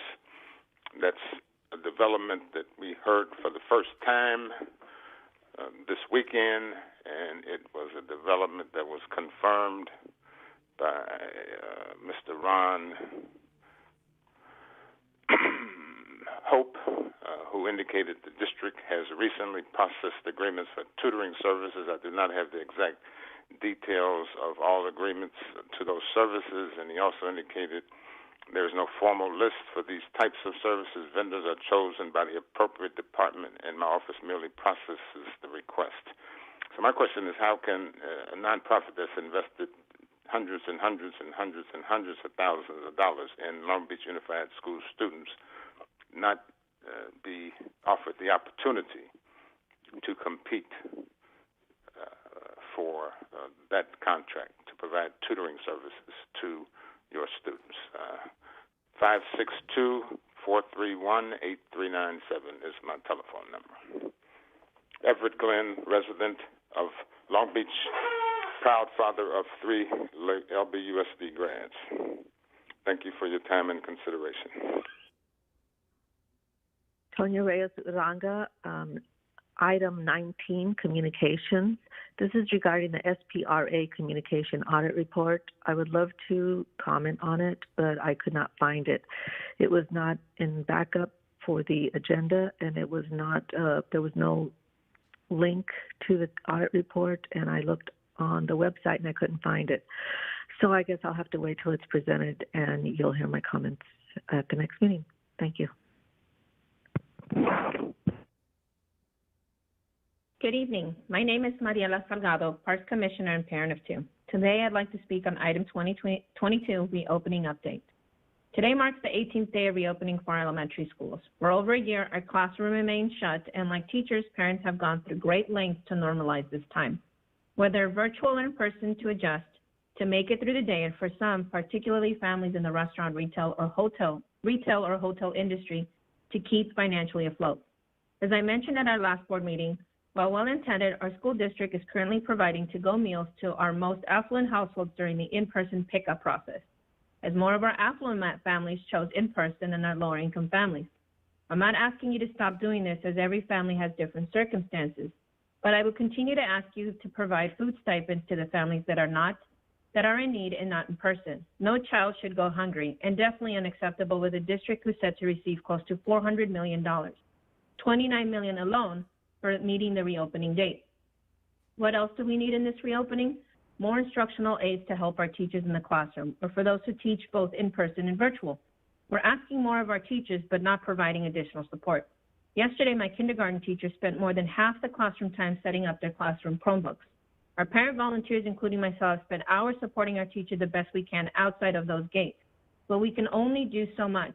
I can only staple and cut so many items. What about the classrooms with no parent volunteers?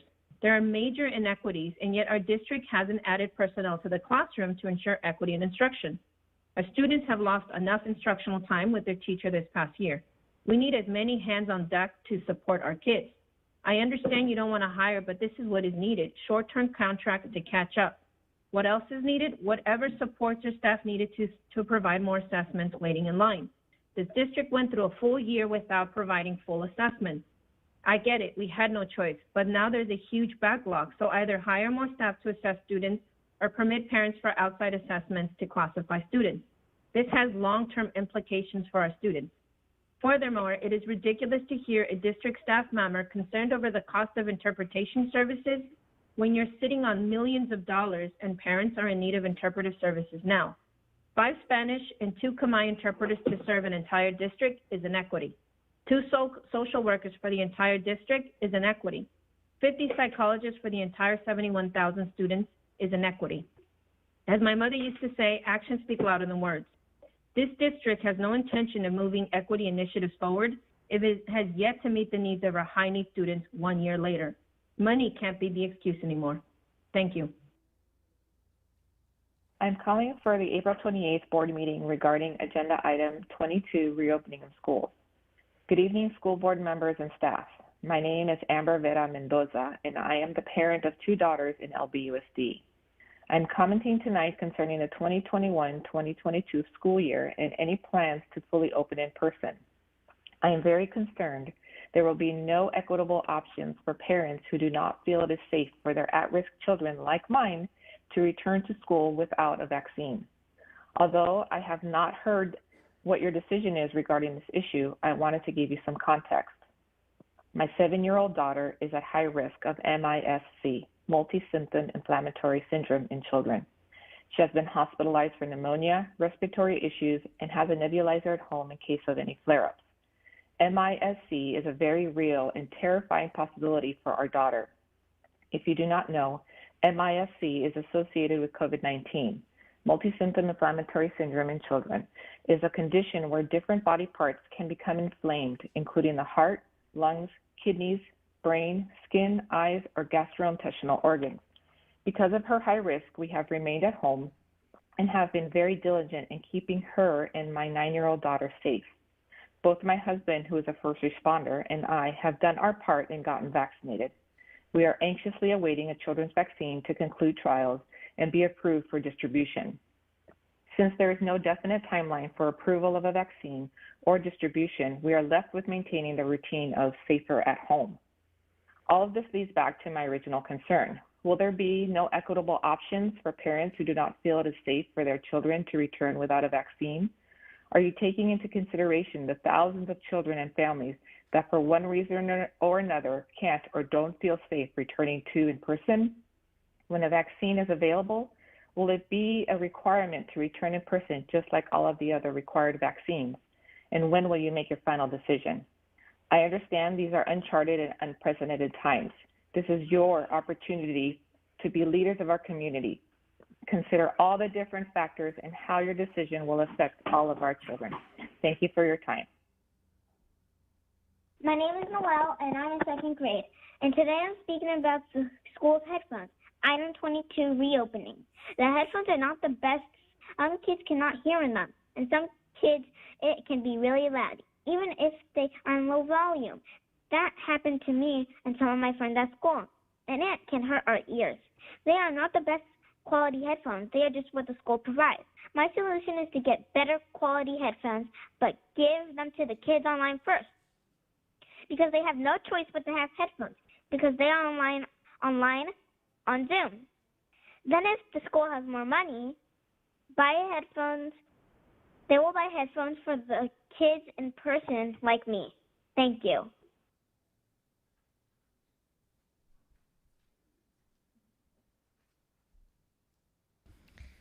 Okay, that was public testimony on items listed on the agenda. So now we will go to public testimony on items not listed on the agenda. My name is Ruby Llamas. I'm an employee at Long Beach Unified School District. I'm an instructional aide, and I was calling to complain about the letter I received about health benefits, that they will take a percentage from my paycheck, which I think it's not fair after going through these difficult times with coronavirus. I'm going beyond of my qualification, checking all the students' temperatures, and I've been working with the school for over 11 years. I've never had a problem with my insurance, and it's just very disappointing to hear about this. Once again, my name is Ruby Llamas, and I work for Madison Elementary, and I would like this to be fixed, because as you see, a lot of us are not happy with what's happening now, and it's not fair after all our dedication to school and doing a well job. It's not fair for us that are the least paid are going through this moments. Thank you. I will appreciate it if I get any calls back, or especially if it gets fixed. Thank you. Buenas tardes.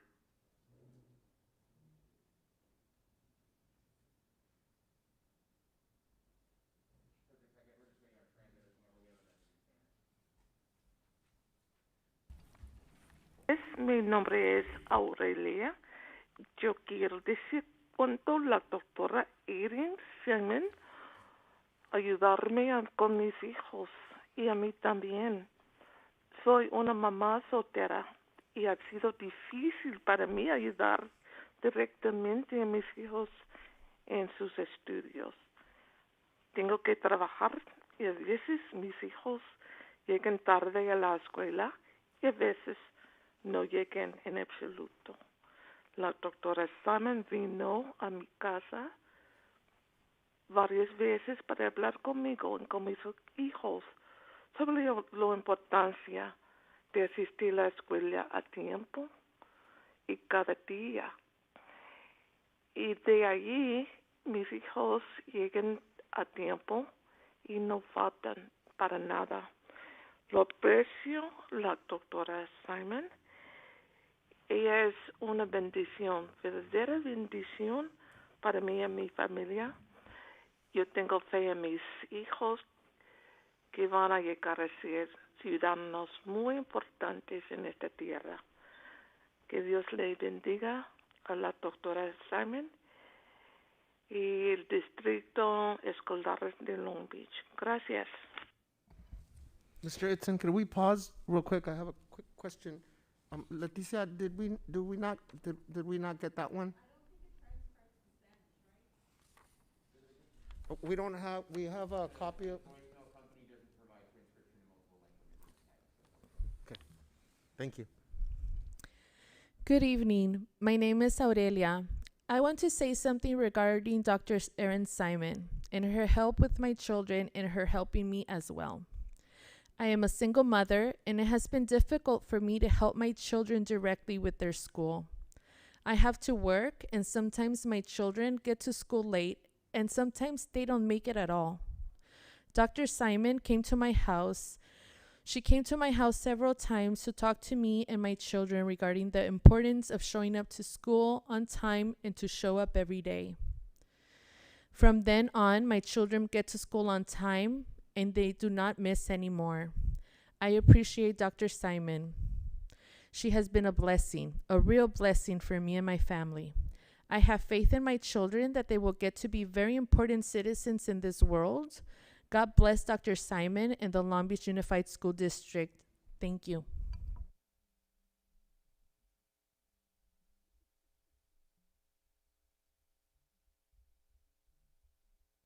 My name is Ruby Llamas. I'm an employee at Long Beach Unified School District. My name is I'm Ruby an Llamas. instructional aide, and I was calling to complain about the letter I received about. I'm an employee at this. Hijos y no faltan. Yo tengo fe a la Beach. Gracias. Tonya Reyes Uranga, 90806, and speaking on items not listed. I attended the ALCAP Community Forum last Saturday on April 24th. The purpose was to draft a ALCAP to ensure an equitable and restorative return to school, but more importantly, to receive input from parents of the community regarding the district's plan. The LBUSD monitor said, "We encourage you to engage and participate in today's forum, and we will be monitoring the chat, so please feel free to share your ideas and questions." Unfortunately, only the first 100 participants were able to engage. How many of the first 100 were staff? The others were directed to YouTube, which allowed us to see the presentation but not engage in responding to surveys or questions. 300 parents had registered, I think, and the district knew there would be more than 100 interested participants. In the future, please utilize a Zoom program that allows for more than 100 because the entire purpose of the meeting was to receive input from parents. The takeaways I got regarding the district's draft LCAP were, 1, the plan needs to be more specific. More specifics, not generalities. What exactly are you going to do? 2, the LCAP should be driven by students' needs, especially the most in need, such as English language learners, Black students, and Pacific Islander students, and we must have specific goals for each group. 3, how are you measuring progress? Do you have the right metrics? If you can't measure it, you didn't do it. I was impressed by the speakers, especially the well-informed and passionate parents who presented segments of the plan, and I was really impressed with the keynote speaker, Dr. Tyrone Howard. I would encourage the board and anyone listening to log on to YouTube and go to the ALCAP Community Forum, April 24th, 2021, and go to the 1 hour and 55-minute mark and listen to the keynote's final comments. In essence, he asked the board to listen to parents. He asked about the fierce urgency for LBUSD to address the needs, or he talked about the fierce urgency for LBUSD to address the needs of mental health, social emotional learning, and specifically he asked the district to not turn away from addressing racism in the schools and in the classroom, as that often directly contributes to the state of mental health of our students. He said that for LBUSD to go from good to great, they need to serve all students, but especially those most in need. We need to ask what is wrong with our schools, and we need to hear the things we don't want to hear and do the things we don't want to do and ask, who are we leaving behind? Today, I ask this board to do just that. I ask you to make Long Beach Unified School District great. I want to thank you for listening. I hope you log into the forum. Thank you. Hello, my name is Emily Lumet, and I'm calling on an item not on the agenda. I would like to call on an action to help out autistic children in the school district. I think that due to the stigma around having autism, I think each school in the school district should have an autism acceptance week. And I think because of a statistic that says that 85% of college-educated autistics are unemployed, I believe we should have a career vocational class designed for autistic people and high schools. And I also believe that we should hire more disabled people in the special education space program. And also, I also believe that we should also add more books that were written by disabled people into our curriculum. I also believe that we should have a mental health awareness week and an LGBTQ plus week. Back to the autism acceptance week, I made an outline for that, but I believe due to these statistics, a National Autism Society study cited 50% of autistic people say they have been abused by someone they considered a friend. Children who are autistic are 3 times more likely to get bullied in school than non-autistic peers. People who are autistic are 4 more times more likely to be clinically depressed. 20 autistic children died in the last 5 years in schools because of restraint and neglect. one is for autistic girls and one is for autistic boys, suffer sexual abuse before the age of 18. Children who are autistic are 10 times more likely to be child abuse. The average life expectancy for autistic 6 years due to the main cause being suicide. Autistic people are 20 times more likely to attempt to commit suicide, and 85% of college-educated autistics are unemployed. I believe that with my ideas that we can make the world a better place for autistic people. Please take time to listen to my ideas. Thank you. Good afternoon, board members, Superintendent Baker, and staff. This is Dr. Jabari again, Black mom to a high school student, LCAP community member, Black Lives Matter Long Beach member, and an educator. I am providing public comment for a non-agenda item. I want to reference the recent LCAP forum that occurred virtually on Saturday, April 24th, 2021. This was a collaborative effort, and I want to thank the staff for their work in planning, the board members and superintendent for attending, and the parents that participated in planning and serving on panels. We are more than a year having online meetings, and once again, parents were frustrated about the technical issues capping attendees at 100 due to a mix-up from the district's tech team. I am not a believer in perfectionism. However, there is little room for error when you are managing and getting paid to do your job as the technology team for the district, and issues continue month after month. Parents could not log in due to the max capacity of 100, and we were told in planning meetings that we would have 300 logins available. Who will be held accountable for this mistake? I urge the board members to take this matter seriously, follow up, and report back to the community. A major feedback for this body listening is that the LCAP is missing any mention of how Black students specifically will be assisted to increase their academic their academic success. Other districts have specificity in their LCAP, such as implementing a Black K-12 reading series or a Black math lab, etc. Again, specifically for Black students as a target, but open to others as well. Board members and district leaders, you all talk about equity as a new buzzword with no relationship to how it must operate in the district. Equity requires that you meet students where they're at. All students do not have access to resources, so an equitable approach is to give those that need more the help they need. We have been begging and demanding for years for more help for Black students. You see the data. Black students are failing academically in math and ELA, and no one seems to have an urgent response or a roadmap for success. So here are a few questions I have as a parent today. 1, will there be a moratorium on F grades during the 2021-2022 school year? 2, are you hiring additional instructional aides at your schools so that they can offer one-on-one for high-need students who need the most support, both in person and virtual? And 3, are you making available high-quality tools? Good evening. My name is Mariela Salgado, a parent of 2 and District Community Advisory Committee member. Today, I'd like to speak on a non-agenda item. To those listening, community members, stakeholders, parents, neighbors, teachers, and staff, LBUSD recently released their Learning Control Accountability Plan, or as most commonly referred, LCAP draft, which describes its set goals, plan actions, and resources to meet those goals to improve student outcomes. It is set for approval in late June by our school board and must show how the district engaged stakeholders to put the plan in place to meet our student needs. What else must it show? Its process for engaging community, how feedback influenced the LCAP, whether the district is meeting its equity obligation, whether every equity action is designed to effectively meet the needs of low-income students, foster youth, and English learners, amount and source of funds, whether it's counted towards its equity obligation, the scope, location, target student group, and time span for each action. But tough questions need to be asked. Is the goal targeted to meet our students' need? Are the right metrics used to measure progress? Are the investments effective, targeted, and sufficient? Are equity actions actually promoting equity? Do the contributing expenditures add up to total equity dollars received? Are there sufficient investments in the good stuff to see transformative change?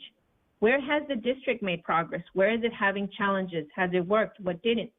What is the change as a result of reflection? Why is it important to participate in this process? Edunomics Lab examined the extent to which 14 California districts spend local control funding formula, LCFF dollars, on their highest need schools.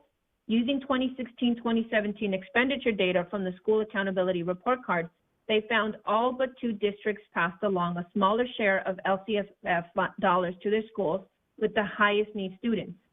On average, LBUSD sends 70% of LCFF funds to school sites, but highest need schools realize a smaller share of their generated dollar than lower need schools. That's a problem. With the windfall of funds, an additional $400 million alone in CARES Act funding and target grants, we need to make sure this LCAP meets our student needs. High need students bring extra funds to our district that must be used to provide better services for them. As we're often reminded, every school site is district, and I'd like to demand that the LCAP include a table of school site allocations in the LCAP so it's a transparent process. Please help us spread the word so your school site and student needs are met and you are engaged in this LCAP process. Thank you. Good afternoon to you all. My name is Kayla S. Coulter, and I am a senior from Cabrillo High School. I'm calling to you as the interim president of Californians for Justice at Cabrillo High School. I am here today to speak on the federal and state pandemic relief funds and recommendations from student leaders on how to equitably invest those funds and achieve racial justice. Let me start by saying that we must reject any notion of returning back to normal. We must instead acknowledge and honor the trauma families and students have experienced and continue to experience as a result of the pandemic and generations of inequitable investment in the most vulnerable students. Now that we're slowly going back to in-person learning, I would like to bring up a problem regarding this normal that most schools are trying to go back to. The first being the institutionalized racism that has been occurring within most schools towards predominantly Black and POCs. Being on Zoom has really exposed this fact also, so going back to the norm is not the smartest idea. One of the recommendations that we have as CFJ leaders that come out of the survey we held for the budget is prioritizing relationship building within schools.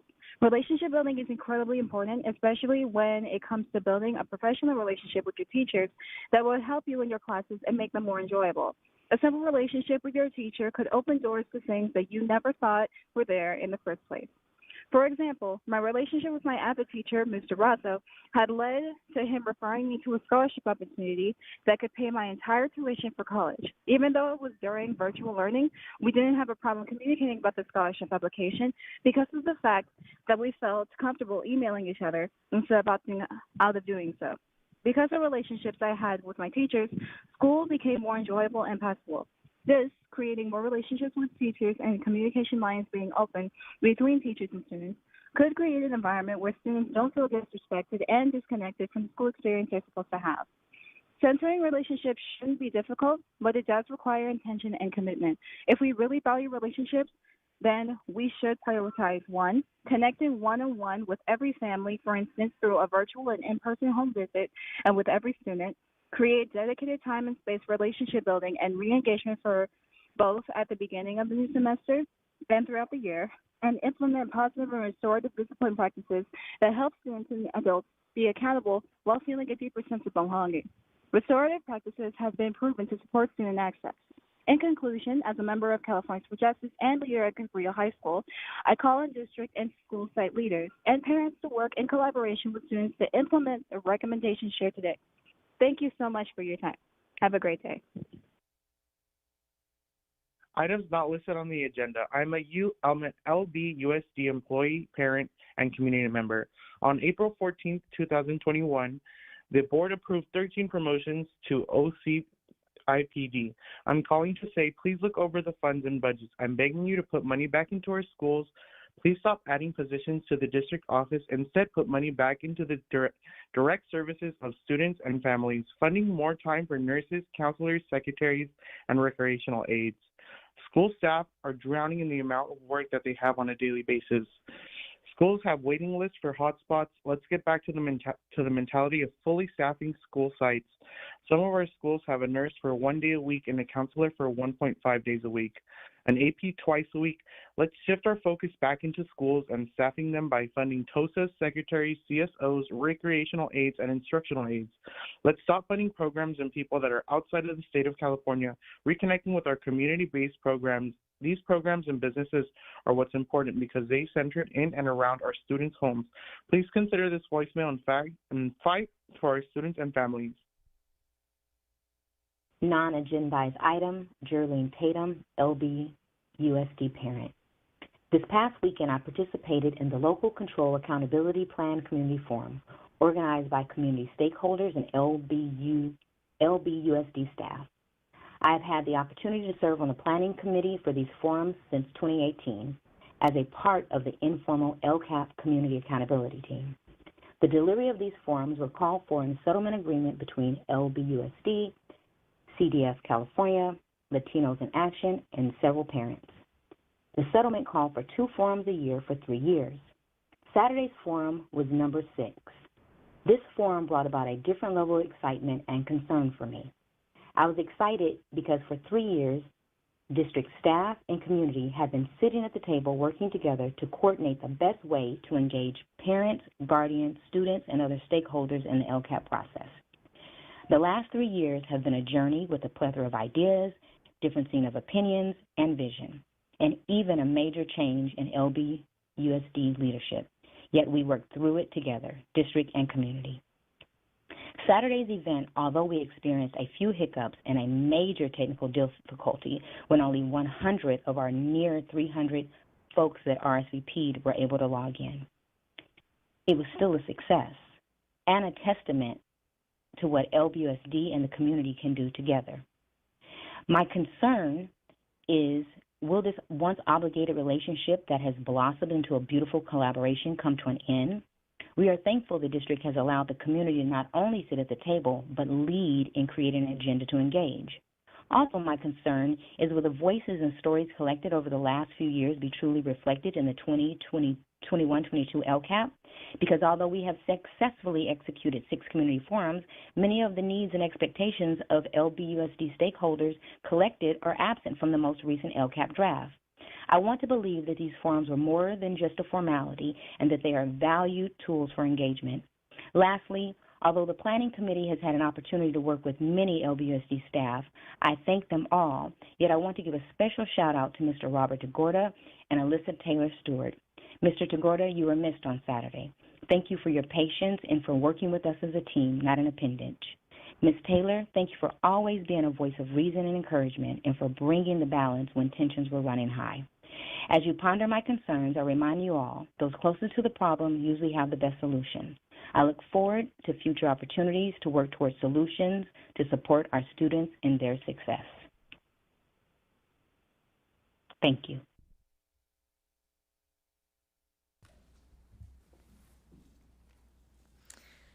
Okay, that concludes the public testimony on items not listed on the agenda. So now we go to business items. Personnel, Mr. Miller.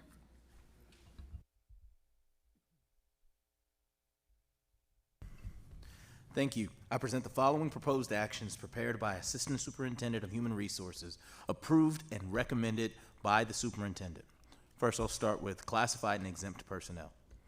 Appointments, 43. Leaves of absence, 25. Resignations, 6. Retirements, 5. Now, certificated personnel. Appointments, 27. In-service changes, 13. Leaves of absence, 4. Non-reelection, 1. Release of temporary contracts, 18. Separations, 1. Resignations, 3. Retirements, 7. And amendments, 4.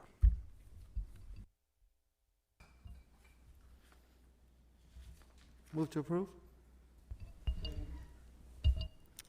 Discussion. All in favor by a roll call vote. Dr. Benitez. Aye. Ms. Kerr. Aye. Mr. Otto. Aye. Mr. Miller. Aye. And I vote aye. So hearing no opposition or abstentions, the motion passes 5-0. Finance Report A. Approval. Second. Discussion? All in favor, Dr. Benitez? Aye. Ms. Kerr? Aye. Mr. Otto? Aye. Mr. Miller? Aye. And I vote aye. So hearing no opposition or abstentions, the motion passes 5-0. Finance Report B. Move approval? Second. Discussion. Yes, Madam Chair, I recuse myself from participation in Finance Report B on the consent calendar. I have a potential financial interest under Government Code 1091 and 87100. My husband works for a subcontractor who has done work for the payees. Any further discussion? All in favor, Dr. Benitez? Aye. Ms. Kerr? Oh, sorry. Mr. Otto? Aye. Mr. Miller? Aye. And I vote aye. So that passes 4-0 with one abstention. Business Department report. Move approval? Second. Discussion? These are the gifts. Yes. Yeah. Okay. All in favor, Dr. Benitez? Aye. Ms. Kerr? Aye. Mr. Otto? Aye. Mr. Miller? Aye.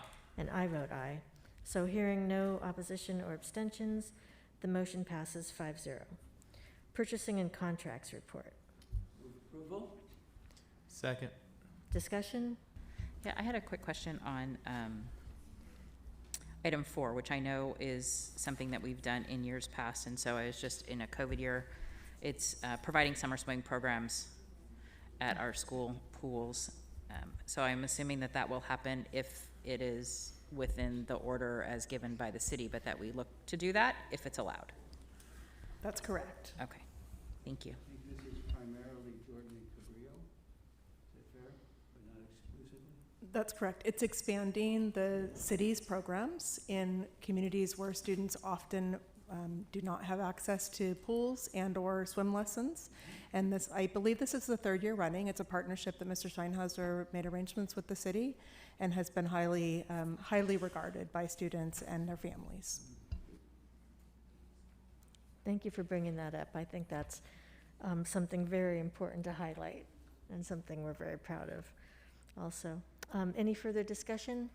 Yeah, just wanted to highlight that our communications audit report is also reflected in this in terms of that contract, and our work with the Council of Great City Schools and our governance work is also, their contract is in here as well. Okay. All in favor, Dr. Benitez? Aye. Ms. Kerr? Aye. Mr. Otto? Aye. Mr. Miller? Aye. And I vote aye. So hearing no opposition or abstentions, that passes 5-0. Superintendent items. Thank you, Madam President. I have the pleasure tonight of presenting a set of recommendations for administrative assignments, 2 of which are promotions and the others are changes in assignment. So I'll begin at the early learning and elementary schools level.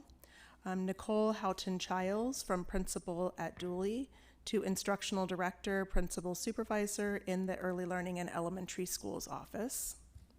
Second, in the middle and K-8 schools office, Laura Martin, who is currently the assistant principal at Hoover, to restorative justice administrator in the middle and K-8 schools office. At the high school level, Dr. Margot Adkins-Jackson, who is currently the assistant principal at Poly, to the student success initiative administrator in the high school office. Vanitha Chandrasekhar, these are non-levels, moves and promotions. Vanitha Chandrasekhar, who is currently a teacher on special assignment in the research office. She will stay in the research office as program specialist. Venetia Davis, currently the principal at McKinley Elementary School, to become the program administrator in Human Resource Services. Sean Abbott, currently Measure E liaison in the facilities office, to program administrator in the Equity Leadership and Talent Development office. Catherine Hickox, assistant principal at McBride, to assistant director in the Equity Leadership and Talent Development office. That position in particular will be leading the beginning of a classified professional development program and pipeline program. And lastly, Doug Jordan, Assistant Principal at Kettering, to Measure E Administrator in the Facilities Office. All of these changes take effect on August 16th, 2021 for the new school year. Move approval. Second. Any discussion? I just wanted to highlight the, I guess you can call it professional development for our classified employees, and I'm definitely interested in getting more information on what that process looks like. Absolutely, thank you. So just to share one piece is that we will now have in the same office in Equity, Leadership, and Talent Development both a certificated pipeline program and classified housed in one office. And we're really excited to move forward on some of the ideas that Ms. Takahashi and former Deputy Ruth Perez-Ashley, as well as Mr. Zaid and Dr. Ahn have been working on and are prepared to move forward with. So thank you, and we will provide more information in the future. Thank you. Ms. Kerr?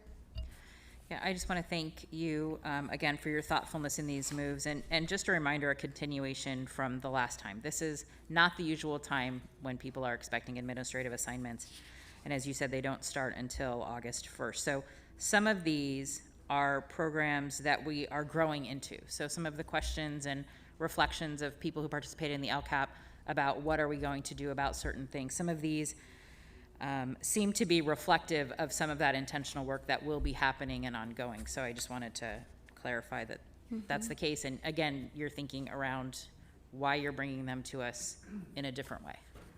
Thank you, Ms. Kerr. And because I have a moment also to share that. So you're correct that some of them will be connected to LCAP. Also, we will be coming forward with a learning acceleration and support plan. That is not a requirement. It is how our district will publish and share information publicly around budget, about learning acceleration, and the additional dollars that we're getting. And so an example in these promotions, in Dr. Adkins-Jackson going to the high school office, the Student Success Initiative will be part of our learning acceleration and support plan. And so you will see more to come in writing in the next few board meetings. Okay, is there any further discussion? All in favor, Dr. Benitez? Aye. Ms. Kerr? Aye. Mr. Otto? Aye. Mr. Miller? Aye. And I vote aye. So hearing no opposition or abstentions, that passes 5-0. Unfinished business, we have none. New business, Resolution 042821-A, supporting Teacher Appreciation Week. Ms. Kerr, I'm going to have you read that one for us. I'm happy to. Resolution of the Board of Education of the Long Beach Unified School District supporting Teacher Appreciation Week. Whereas an informed, educated citizenry is the foundation for the success of our democracy, our economy, and America's future, and whereas thousands of dedicated teachers in the Long Beach Unified School District inspire, motivate, and mold the minds of our future workforce and leaders, and whereas no other profession touches the lives of so many individuals with such a profound and lasting effect, and whereas the effects of excellent teaching lasts a lifetime, grow in value through the years, and pay dividends far beyond the classroom in terms of quality of life, and whereas the Long Beach Unified School District continues to receive state, national, and international recognition thanks in large part to our teachers, and whereas our society has realized the value of teachers more than ever during the global coronavirus pandemic, and our teachers deserve special recognition this year for persevering in their noble pursuit of educational excellence and equity under difficult and unprecedented circumstances. Now therefore be it resolved that the Board of Education of the Long Beach Unified School District hereby proclaims May 3rd to 7 as Teacher Appreciation Week and urges everyone to observe this week by taking time to remember, thank, and honor those who devote their lives to giving the lasting gift of a great education. Thank you. And that's an action item, so we're going to need a motion. Second. Okay, any discussion? All in favor, Dr. Benitez? Aye. Ms. Kerr? Aye. Mr. Otto? Aye. Mr. Miller? Aye. And I vote aye. So hearing no opposition or abstentions, that passes enthusiastically, I might add, 5-0. Okay, next we have Resolution 042821-B, supporting National School Library Month. And Mr. Miller, I'm going to ask you to read that. All right. Resolution of the Board of Education of the Long Beach Unified School District supporting National School Library Month. Whereas such skills as reading, writing, researching, critical thinking, and information literacy are more important than ever to individual opportunity and global economic competitiveness, and our students develop many such learning skills through trained librarians at their school libraries. And whereas research indicates that schools with quality school libraries staffed by teacher librarians outperform those without such programs, regardless of the school's community's parent education level, poverty levels, ethnicity, or percentage of English learners. And whereas the presence of a teacher librarian is integral to helping students find and pursue their passions through books and other research materials. And whereas teacher librarians make school libraries fun places for students to access a world of ideas and engage in free expression. And whereas April is National School Library Month, the teacher librarians in the Long Beach Unified School District facilitate learning for thousands of students who have varying needs, interests, backgrounds, and abilities. Now, therefore, it be resolved that the Board of Education of the Long Beach Unified School District commends and expresses deep gratitude to our teacher librarians and urges everyone to thank and honor them for their vital service to students. Thank you. I move approval. Second. Discussion? All in favor, Dr. Benitez? Aye. Ms. Kerr? Aye. Mr. Otto? Aye. Mr. Miller? Aye. And I vote aye. So hearing no opposition or abstentions, that also is passed 5-0 enthusiastically. Adoption of K-12 tentative agreement, Teachers Association of Long Beach for 2019 to 2020 and 2020 to 2021. So moved. Second. Discussion? I just want to thank both the negotiating team, Steve Rockenbach for the district, and the negotiating team for TALB.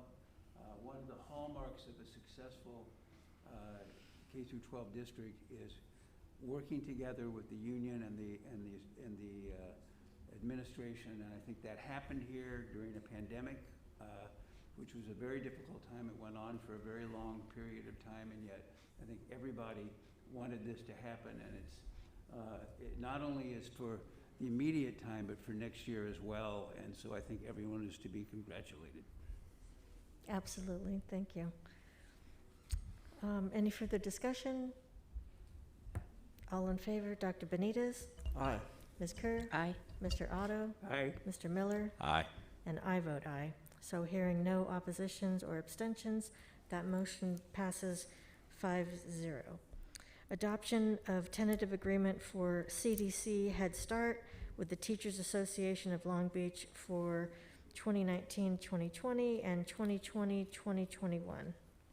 So moved. Second. Discussion? Ditto to what I said before. Got it. Madam President, Yes. could we just get a clarification on the difference between these MOUs and the tentative agreement, Mr. Rockenbach? Thank you. Because we have several MOUs with TALB, and then we have the agreement. Okay.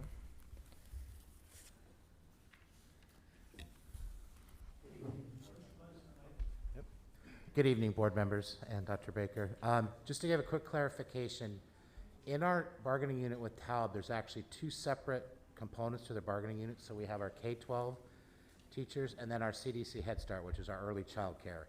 So the two contract agreements that you have, one is specifically for CDC Head Start and one is for the K-12 unit. And for the most part, they're overlapping. There's just a few minor details and difference between the two, where there may be some provisions in the K-12 that don't apply to CDC. And then the three MOUs that you have before you were part of the negotiation process and helped address some of our contract issues regarding our collaborative co-teach program. So we had a good solid foundation for what we're asking for our teachers and from the sites. We had our support MOU for teachers that may have been assigned to a new site or a new subject matter, and what kind of support, materials, those types of things we'd offer, as well as onboarding to the school. I think that was the other thing. As we have teachers who take on new assignments, it was always, we wanted to make sure they had a good understanding of the school's culture and what was happening at the site. And then the last one was about professional development. As we talked about our movement of our work and equity, we felt it's so important that our teachers get a solid foundation before the year starts. So we have a 1 full week of training for our teachers, and that's the third MOU. Thank you, Steve, and ditto to the appreciation Mr. Otto expressed for the negotiation teams. Stay there, Steve, just in case there are any questions. Right, and thank you for that question. That's a good one. Any further discussion? All in favor, Dr. Benitez? Aye. Ms. Kerr? Aye. Mr. Otto? Aye. Mr. Miller? Aye. And I vote aye. So hearing no opposition or abstentions, that passes 5-0. Teachers Association of Long Beach Memorandum of Understanding related to mandated training and professional development. Move approval. Second. Discussion? Okay, all in favor, Dr. Benitez? Aye. Ms. Kerr? Aye. Mr. Otto? Aye. Mr. Miller? Aye. And I vote aye. So hearing no opposition or abstentions, the motion passes 5-0. Teachers Association of Long Beach Memorandum of Understanding related to change of assignment. Move to approve. Second. Discussion? All in favor, Dr. Benitez? Aye. Ms. Kerr? Aye. Mr. Otto? Aye. Mr. Miller? Aye. And I vote aye. So hearing no opposition or abstentions, the motion passes 5-0. Teachers Association of Long Beach Memorandum of Understanding related to collaborative co-teach or CCT programs. Move approval. Second. Discussion? All in favor, Dr. Benitez? Aye. Ms. Kerr? Aye. Mr. Otto? Aye. Mr. Miller? Aye. And I vote aye. So hearing no opposition or abstentions, that motion passes 5-0. Compensation for management and non-represented employees. May I ask Mr. Rockenbach just for a moment to just share a little bit about this item? Traditionally speaking, when we approve our compensation package for TALB is when we traditionally also offer the same package to our non-represented and management teams. And so they'll be receiving a similar compensation package as outlined in the TALB agreement that was just passed moments ago. And we still are currently in negotiations with our CSEA group in regards to compensation, a few other things on their contract as well. Yeah. Okay, do we have any questions for okay. I think you fulfilled your obligation for this evening very nicely. Thank you. And I just want to give a thanks again to the board for being so supportive of both of our bargaining teams, both TALB and the districts, because obviously it's a team effort, and without your support, we would not have been able to accomplish what we did. So thank you again. Thank you. Let's see. We need. Move approval. Thank you. Did we have a second? No. I'll second. Okay, thank you. Any discussion on that one? Great. All in favor, Dr. Benitez? Aye. Ms. Kerr? Aye. Mr. Otto? Aye. Mr. Miller? Aye. And I vote aye. So hearing no opposition or abstentions, that motion passes 5-0. Resolution 042821-C, repeal COVID-19 emergency delegation of authority to superintendent. So moved. Second. Discussion? Yeah, just out of curiosity, so we passed emergency powers in March of last year, I believe. Yes. I think we had a special Saturday meeting or something Yes. like that. That was 13 months Yeah. ago already. Just wondering, Dr. Baker, what triggered this item, this month as opposed to last month or next month? Sure. Actually, it's a really good news story. This week we learned that the adjusted case rate is 1.9, heading into the yellow tier, and Dr. Brown has teased us that she's really not sure what's in the yellow tier because it seemed so far off, but here we are heading into the yellow tier. So the health conditions are opening up the possibility of all action being regular actions and not a need for an emergency resolution. And I do want to remind you, it was the right thing to do in March of 2020.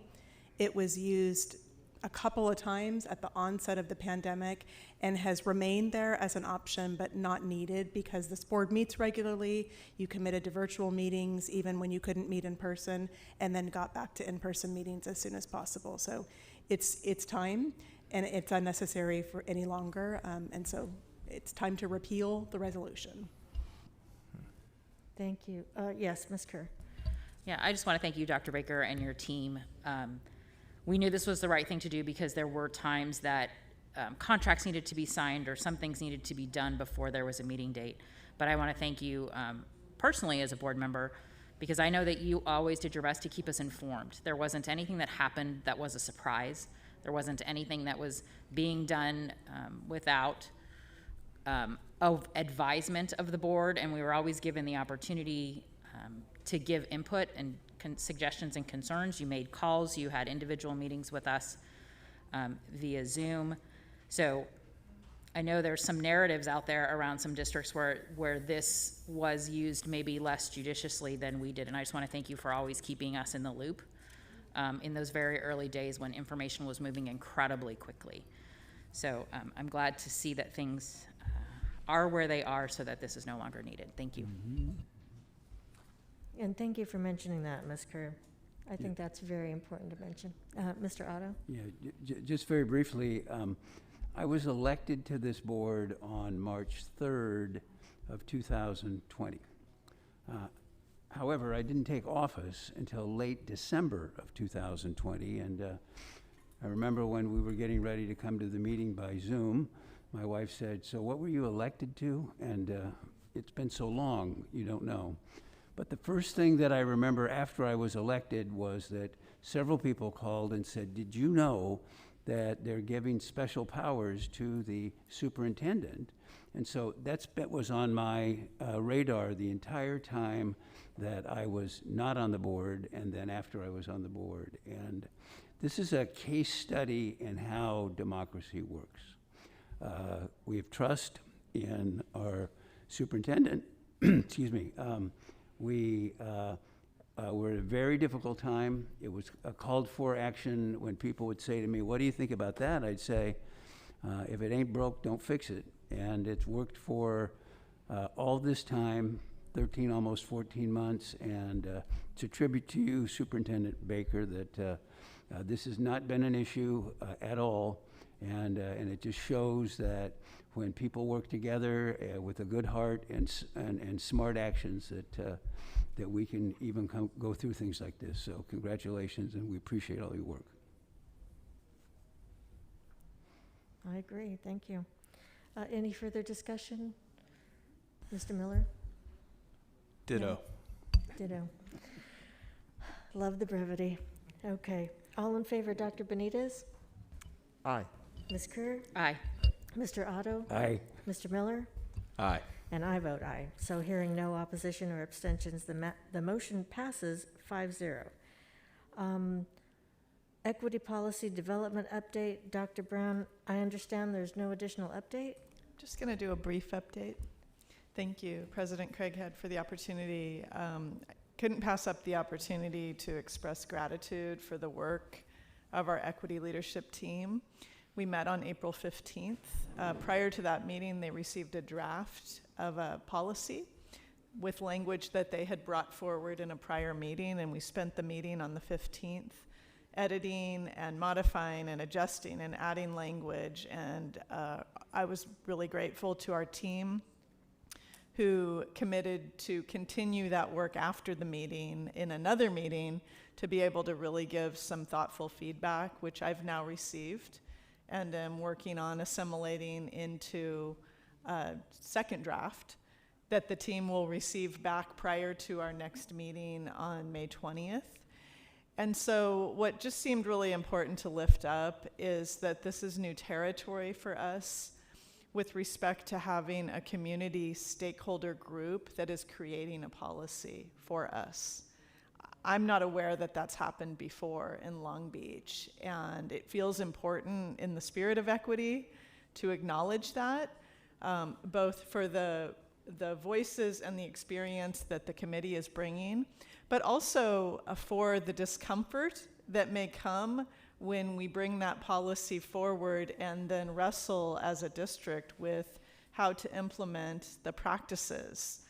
The creation of the policy is one thing, but the implementation of the key values and ideas that are in it are going to be our work going forward. So just wanted to acknowledge the efforts of the group. We'll be meeting back again in a couple of weeks, and they're committed to hard work. They ask for homework, and they don't shy away from other opportunities. We also, at the last meeting, were able to gather some information about their willingness to continue through summer, and they're absolutely for that. And so we're really grateful to a consultant who's working with us, Dr. Nushin Valizadeh, who is a professor at USC and an expert in racial and equity matters. She's also a Long Beach resident and a partner to our district in many ways already.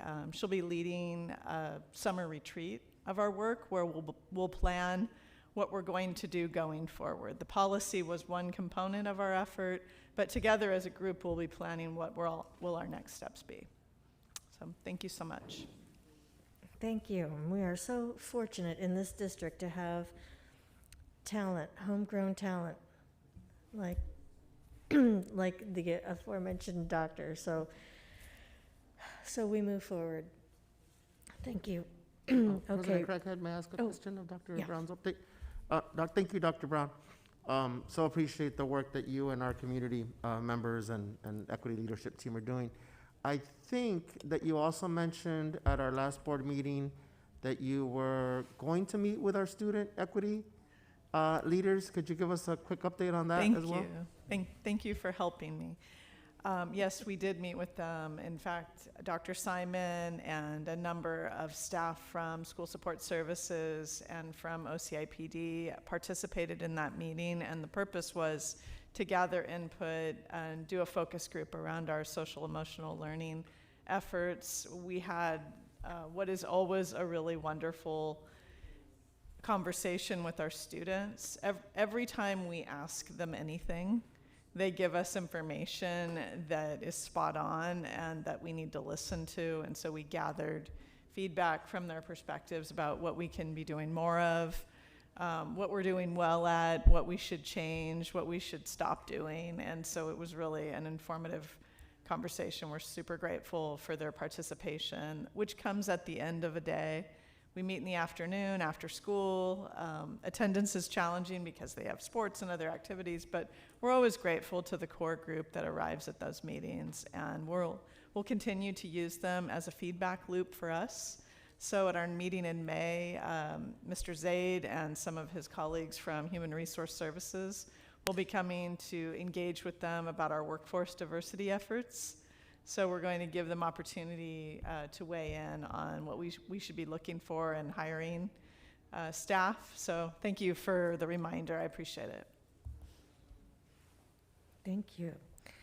Now we are at report of board members, so we will begin with Ms. Kerr.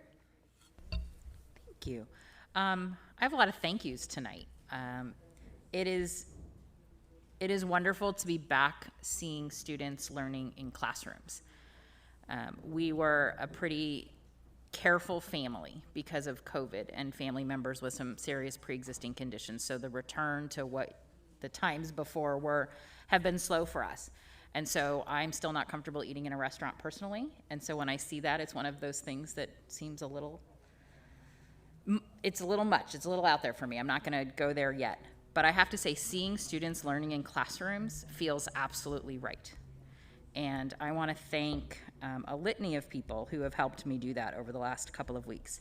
Dr. Heenan and Dr. Simon were gracious to take me to Holmes Elementary and Buffum TLC, and Principal Lori Grady and Miriam Garcia were wonderful hosts and allowed me to peek into and be a little fly on the wall in some of our success classes at Holmes, as well as the little ones at Buffum. And I want to say a special thanks to our staff in those programs who are working incredibly hard with families who have not had those services for a long time. And so the adjustment for both students and families and staff it's an adjustment, and I'm so grateful for the work that they're doing every day, and the opportunity to see them in action was fantastic. So thank you, Dr. Simon and Dr. Heenan, for allowing me to do that.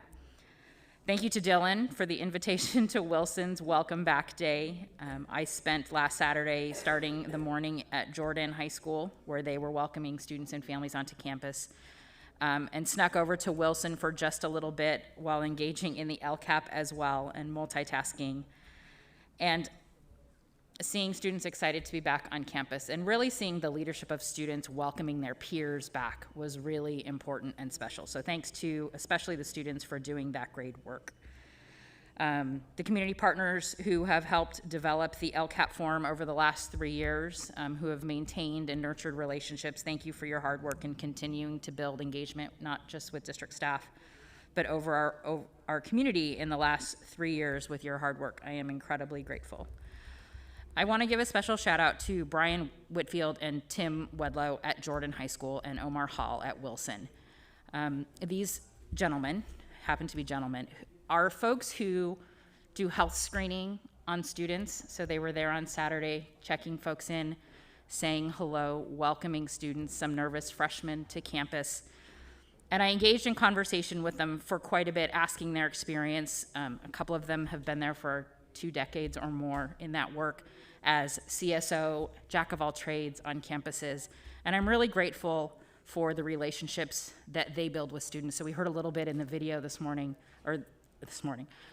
earlier about our custodial staff who see themselves as counselors and mentors and all of those things.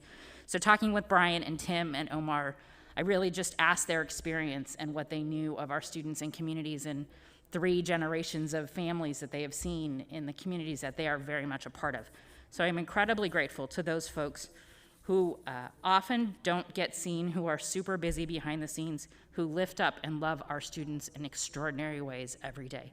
So Brian, Tim, and Omar, thank you for your time on Saturday.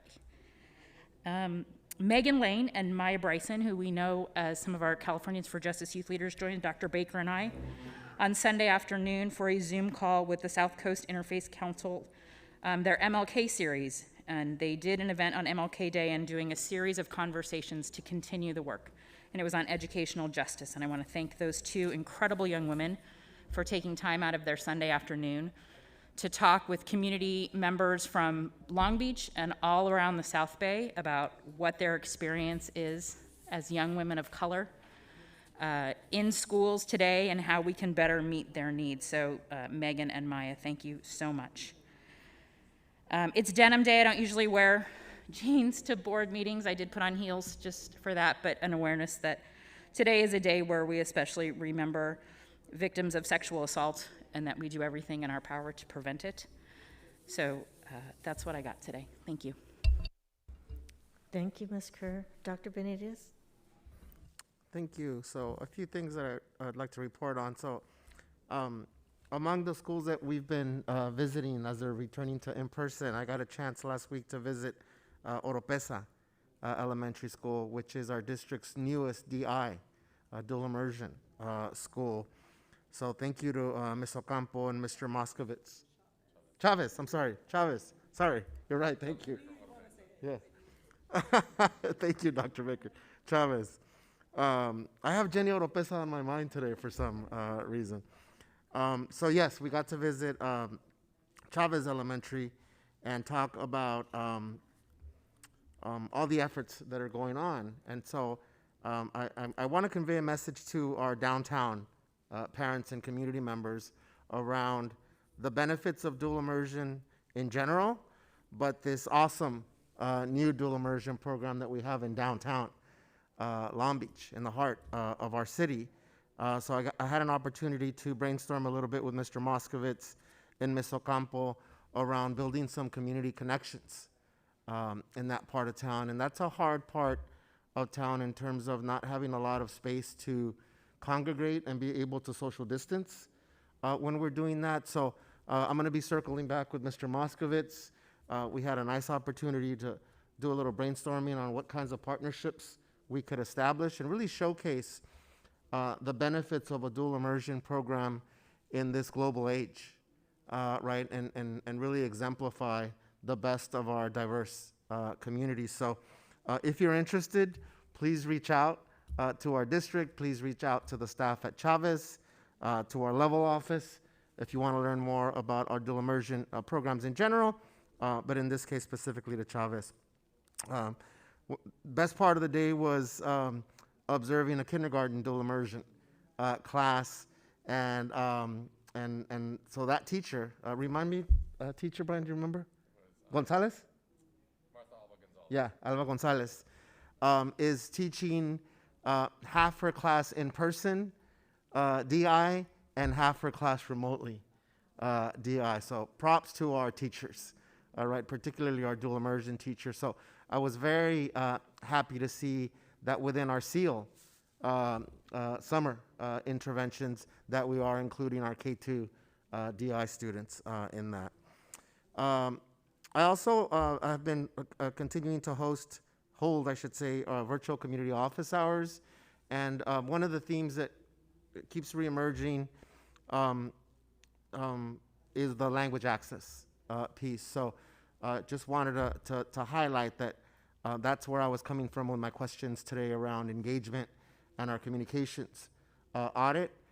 One of the things that was shared by the parents that met with me last week is part of language access is also providing opportunities for parents and connecting parents that may not be native English speakers to English learning opportunities.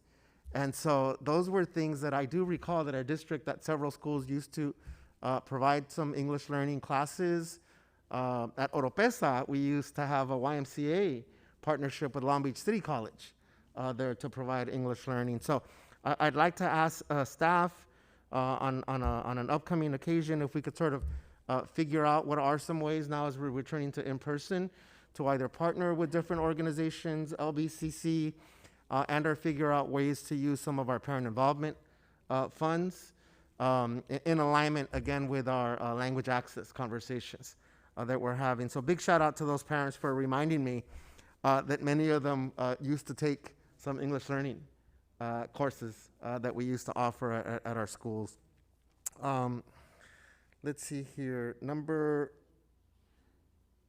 I'm missing one here.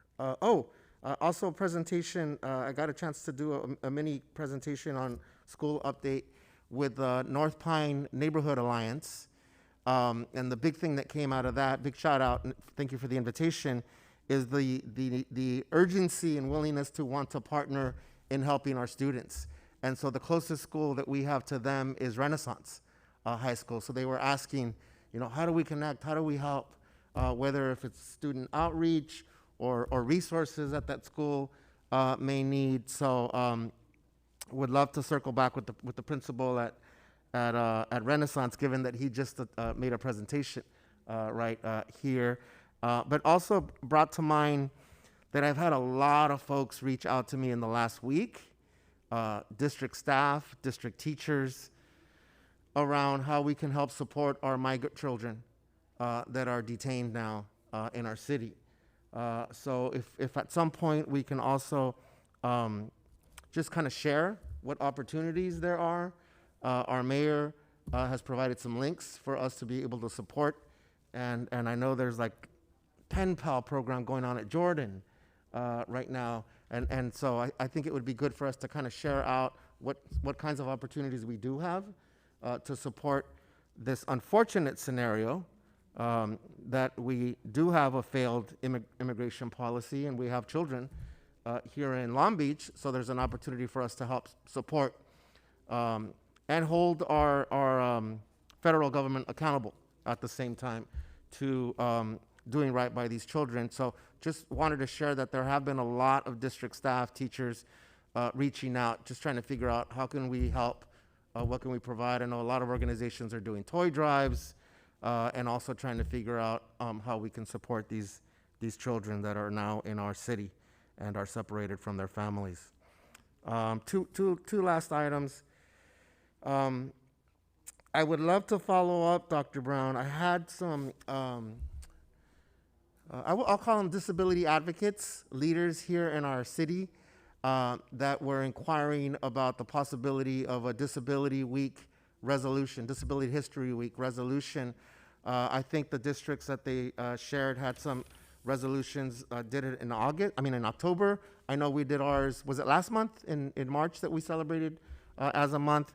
So I'd love to be able to connect these disability advocates and figure out how, how we can both celebrate but also acknowledge the work that's being done across our city, right, in terms of disability advocacy. So a big shout out to Cindy Soto in our city that reached out to me, and I know she's reached out to other folks in our district about us considering a resolution around Disability History Week. And then the last thing, and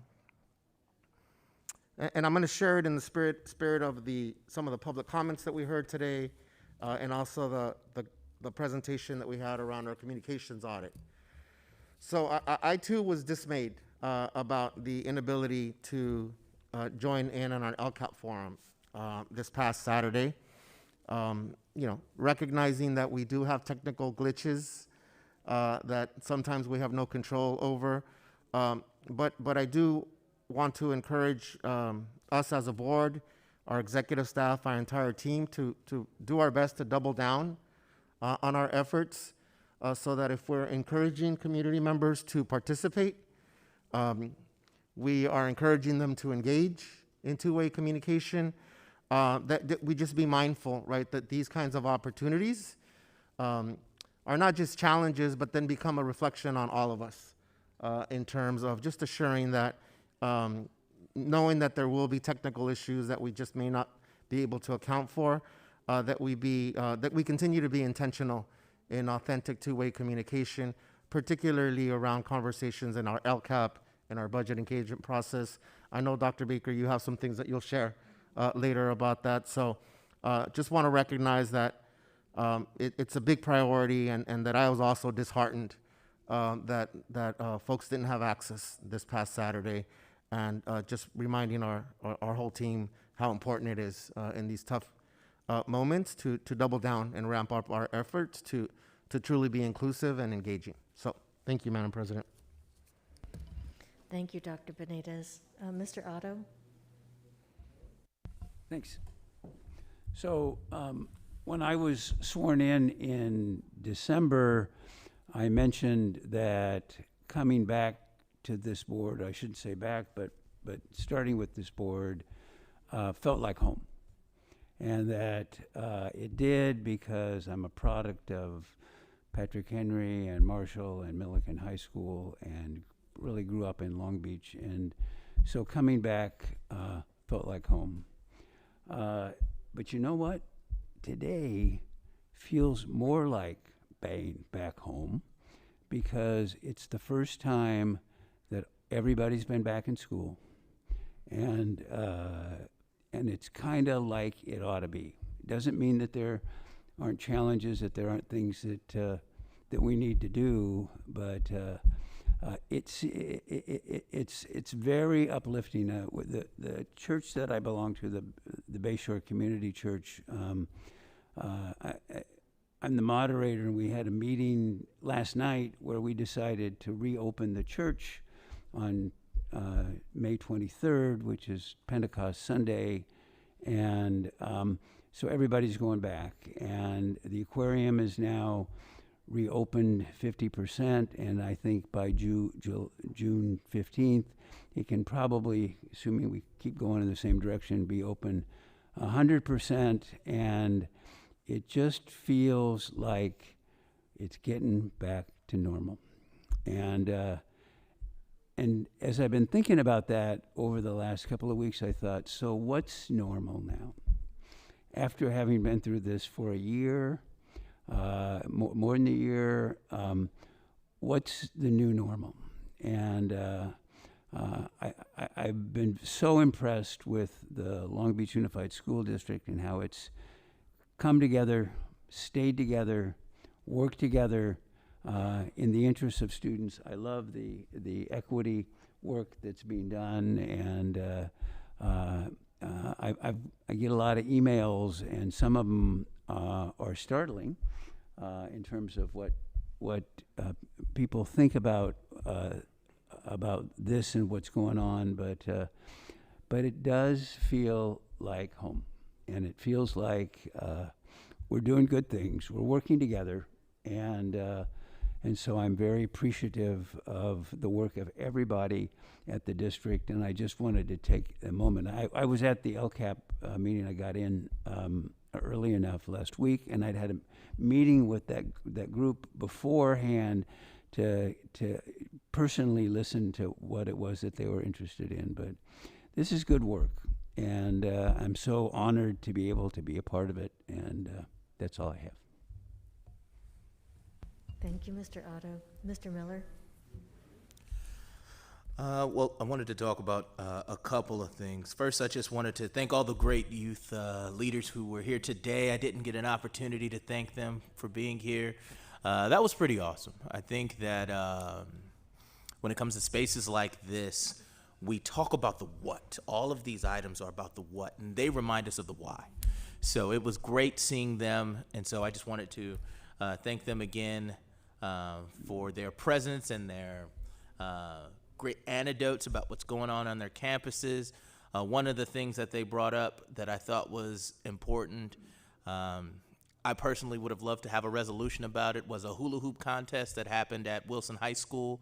I think that Doug should be participating in next year's hula hoop contest, and I don't know if we can put that into I'm down. I'm down. Then we'll really know if he's really feeling at home or not.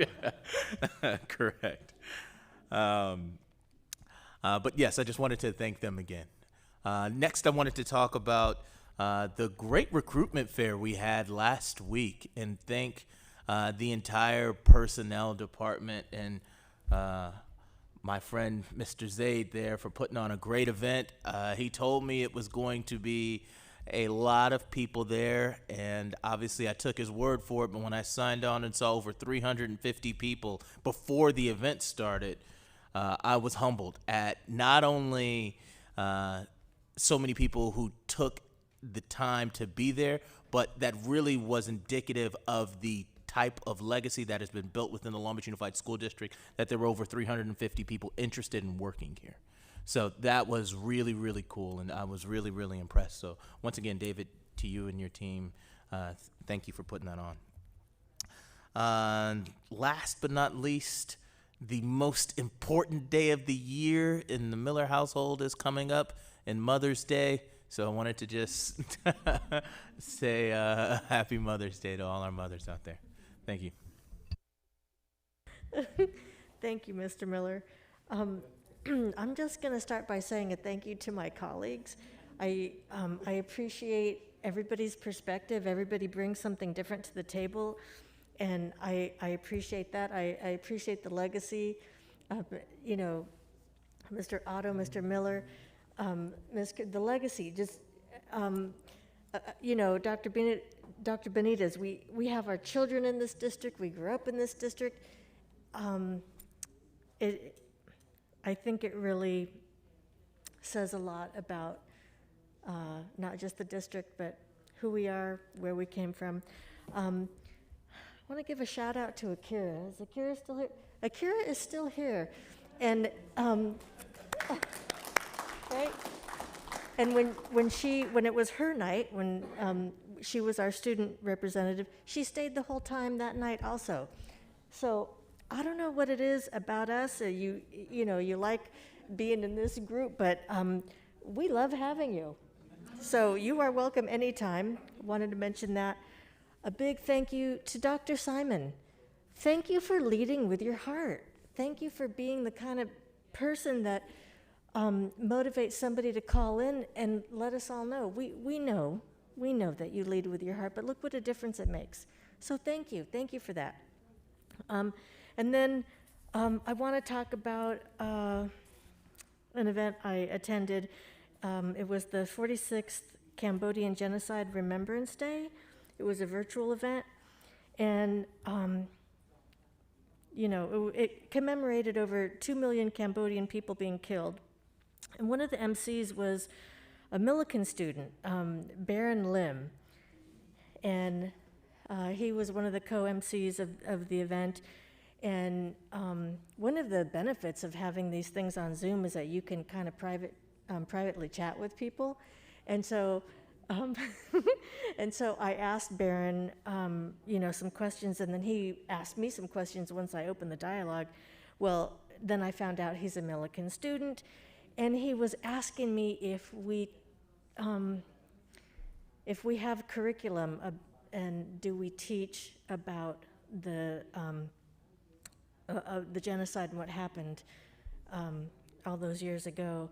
And part of the message from this event that I heard from other people was the importance of remembering what happened, but also teaching our future generations about what happened. There were so many stories about survival, so many stories about people who were separated from their families and escaped in the jungle, and how they were able to survive after seeing their family members murdered in front of them, that type of thing. It was very impactful.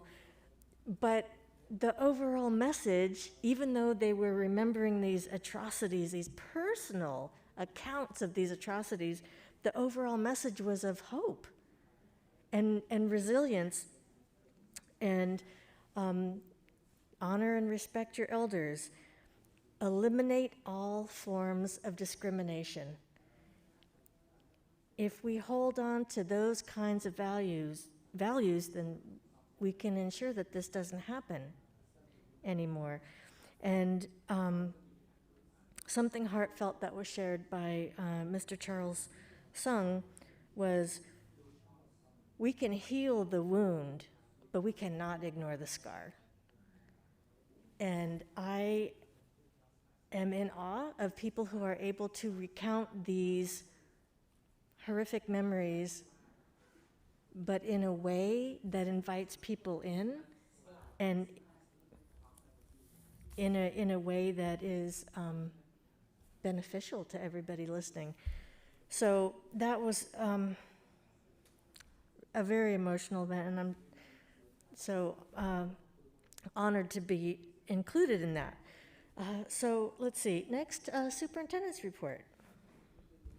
Thank you. Well, you beat me to it on acknowledging Akira, who has stayed with us. So good job, Akira. It's nice to have you. May's a busy month, and we'll start next week with Teacher Appreciation Week. And later this month, you will hear about classified employee recognition. And so by the end of May, we'll have an opportunity to thank all of our employees for their hard work, especially in this pandemic year, and what they've done to center students and to ensure that we're doing best by our students. Just a couple of things I wanted to share.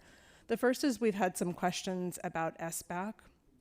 And so while it might seem strange that testing continues in this environment, I just want to share a couple of things and then let families who might be listening or might hear this or pass it on that more information is coming, especially for elementary families. So yes, testing continues, but it is decoupled from accountability, which means that any testing that we do this spring gives teachers and principals and other staff opportunities to use the information as diagnostic information, to think about how we might provide interventions in summer, like you heard about SEAL.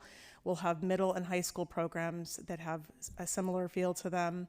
And so they are not used for accountability. It's used to really think about how we support our students and their needs. So specific to elementary parents, there will be information coming out later this week or early next week that has real specific information about that. So I just want for the public to know. And then secondly, I'd like to make a recommendation that we hold a special session related to the LCAP and budget. We moved the first week in May's board meeting to today to accommodate some scheduling issues, which means that we only have one meeting scheduled in May. So I'd like to make the recommendation to Mrs. Craighead and the board on behalf of the board and staff. So there are reasons for the board to hold a meeting, and there are reasons for staff to have an opportunity to provide an additional opportunity for the public to hear more about the LCAP, to hear you all have the opportunity to talk about the LCAP, to ask questions. And when we're taking input from each of the opportunities, the LCAP forum, student engagement, thought exchanges that are happening, we're able to then flexibly revise the LCAP and add those recommendations into the LCAP. And so we want another opportunity to share as those revisions are made in the future. Along with that, while the LCAP is going through its process, our district team is developing a plan that is not required of us, but a plan that we think will illustrate our approach to several pillars that are very important to student achievement, to social emotional learning, to an infrastructure for the future in terms of technology. And so this learning acceleration and support plan is in development.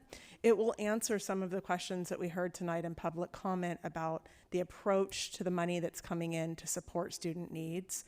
And we will consider it a draft plan that we bring to the board because, as you know, a budget is approved in June, but there's much more information to come, and that budget is not static. It's approved, it goes through the state approval process, and we make a lot of changes into the months ahead. So part of our summer work will be to continue this learning acceleration and support plan and bring continual updates to you all, so you are aware of the position of the district, and you'll have opportunity for input as well as the community will have opportunity for input. So May 26th, my recommendation is that we hold a special session just for this topic and not other business of the board. We can accommodate other business on the May 17th and then the June board meetings. And that's my report. Thank you, Dr. Baker. So do we just need a consensus, or we're just going to move forward with that meeting? I will add it.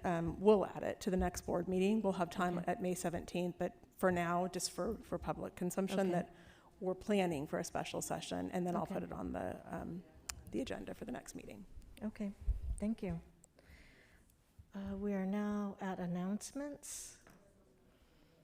So I just want to announce that it's Letitia's birthday, so happy birthday, Letitia.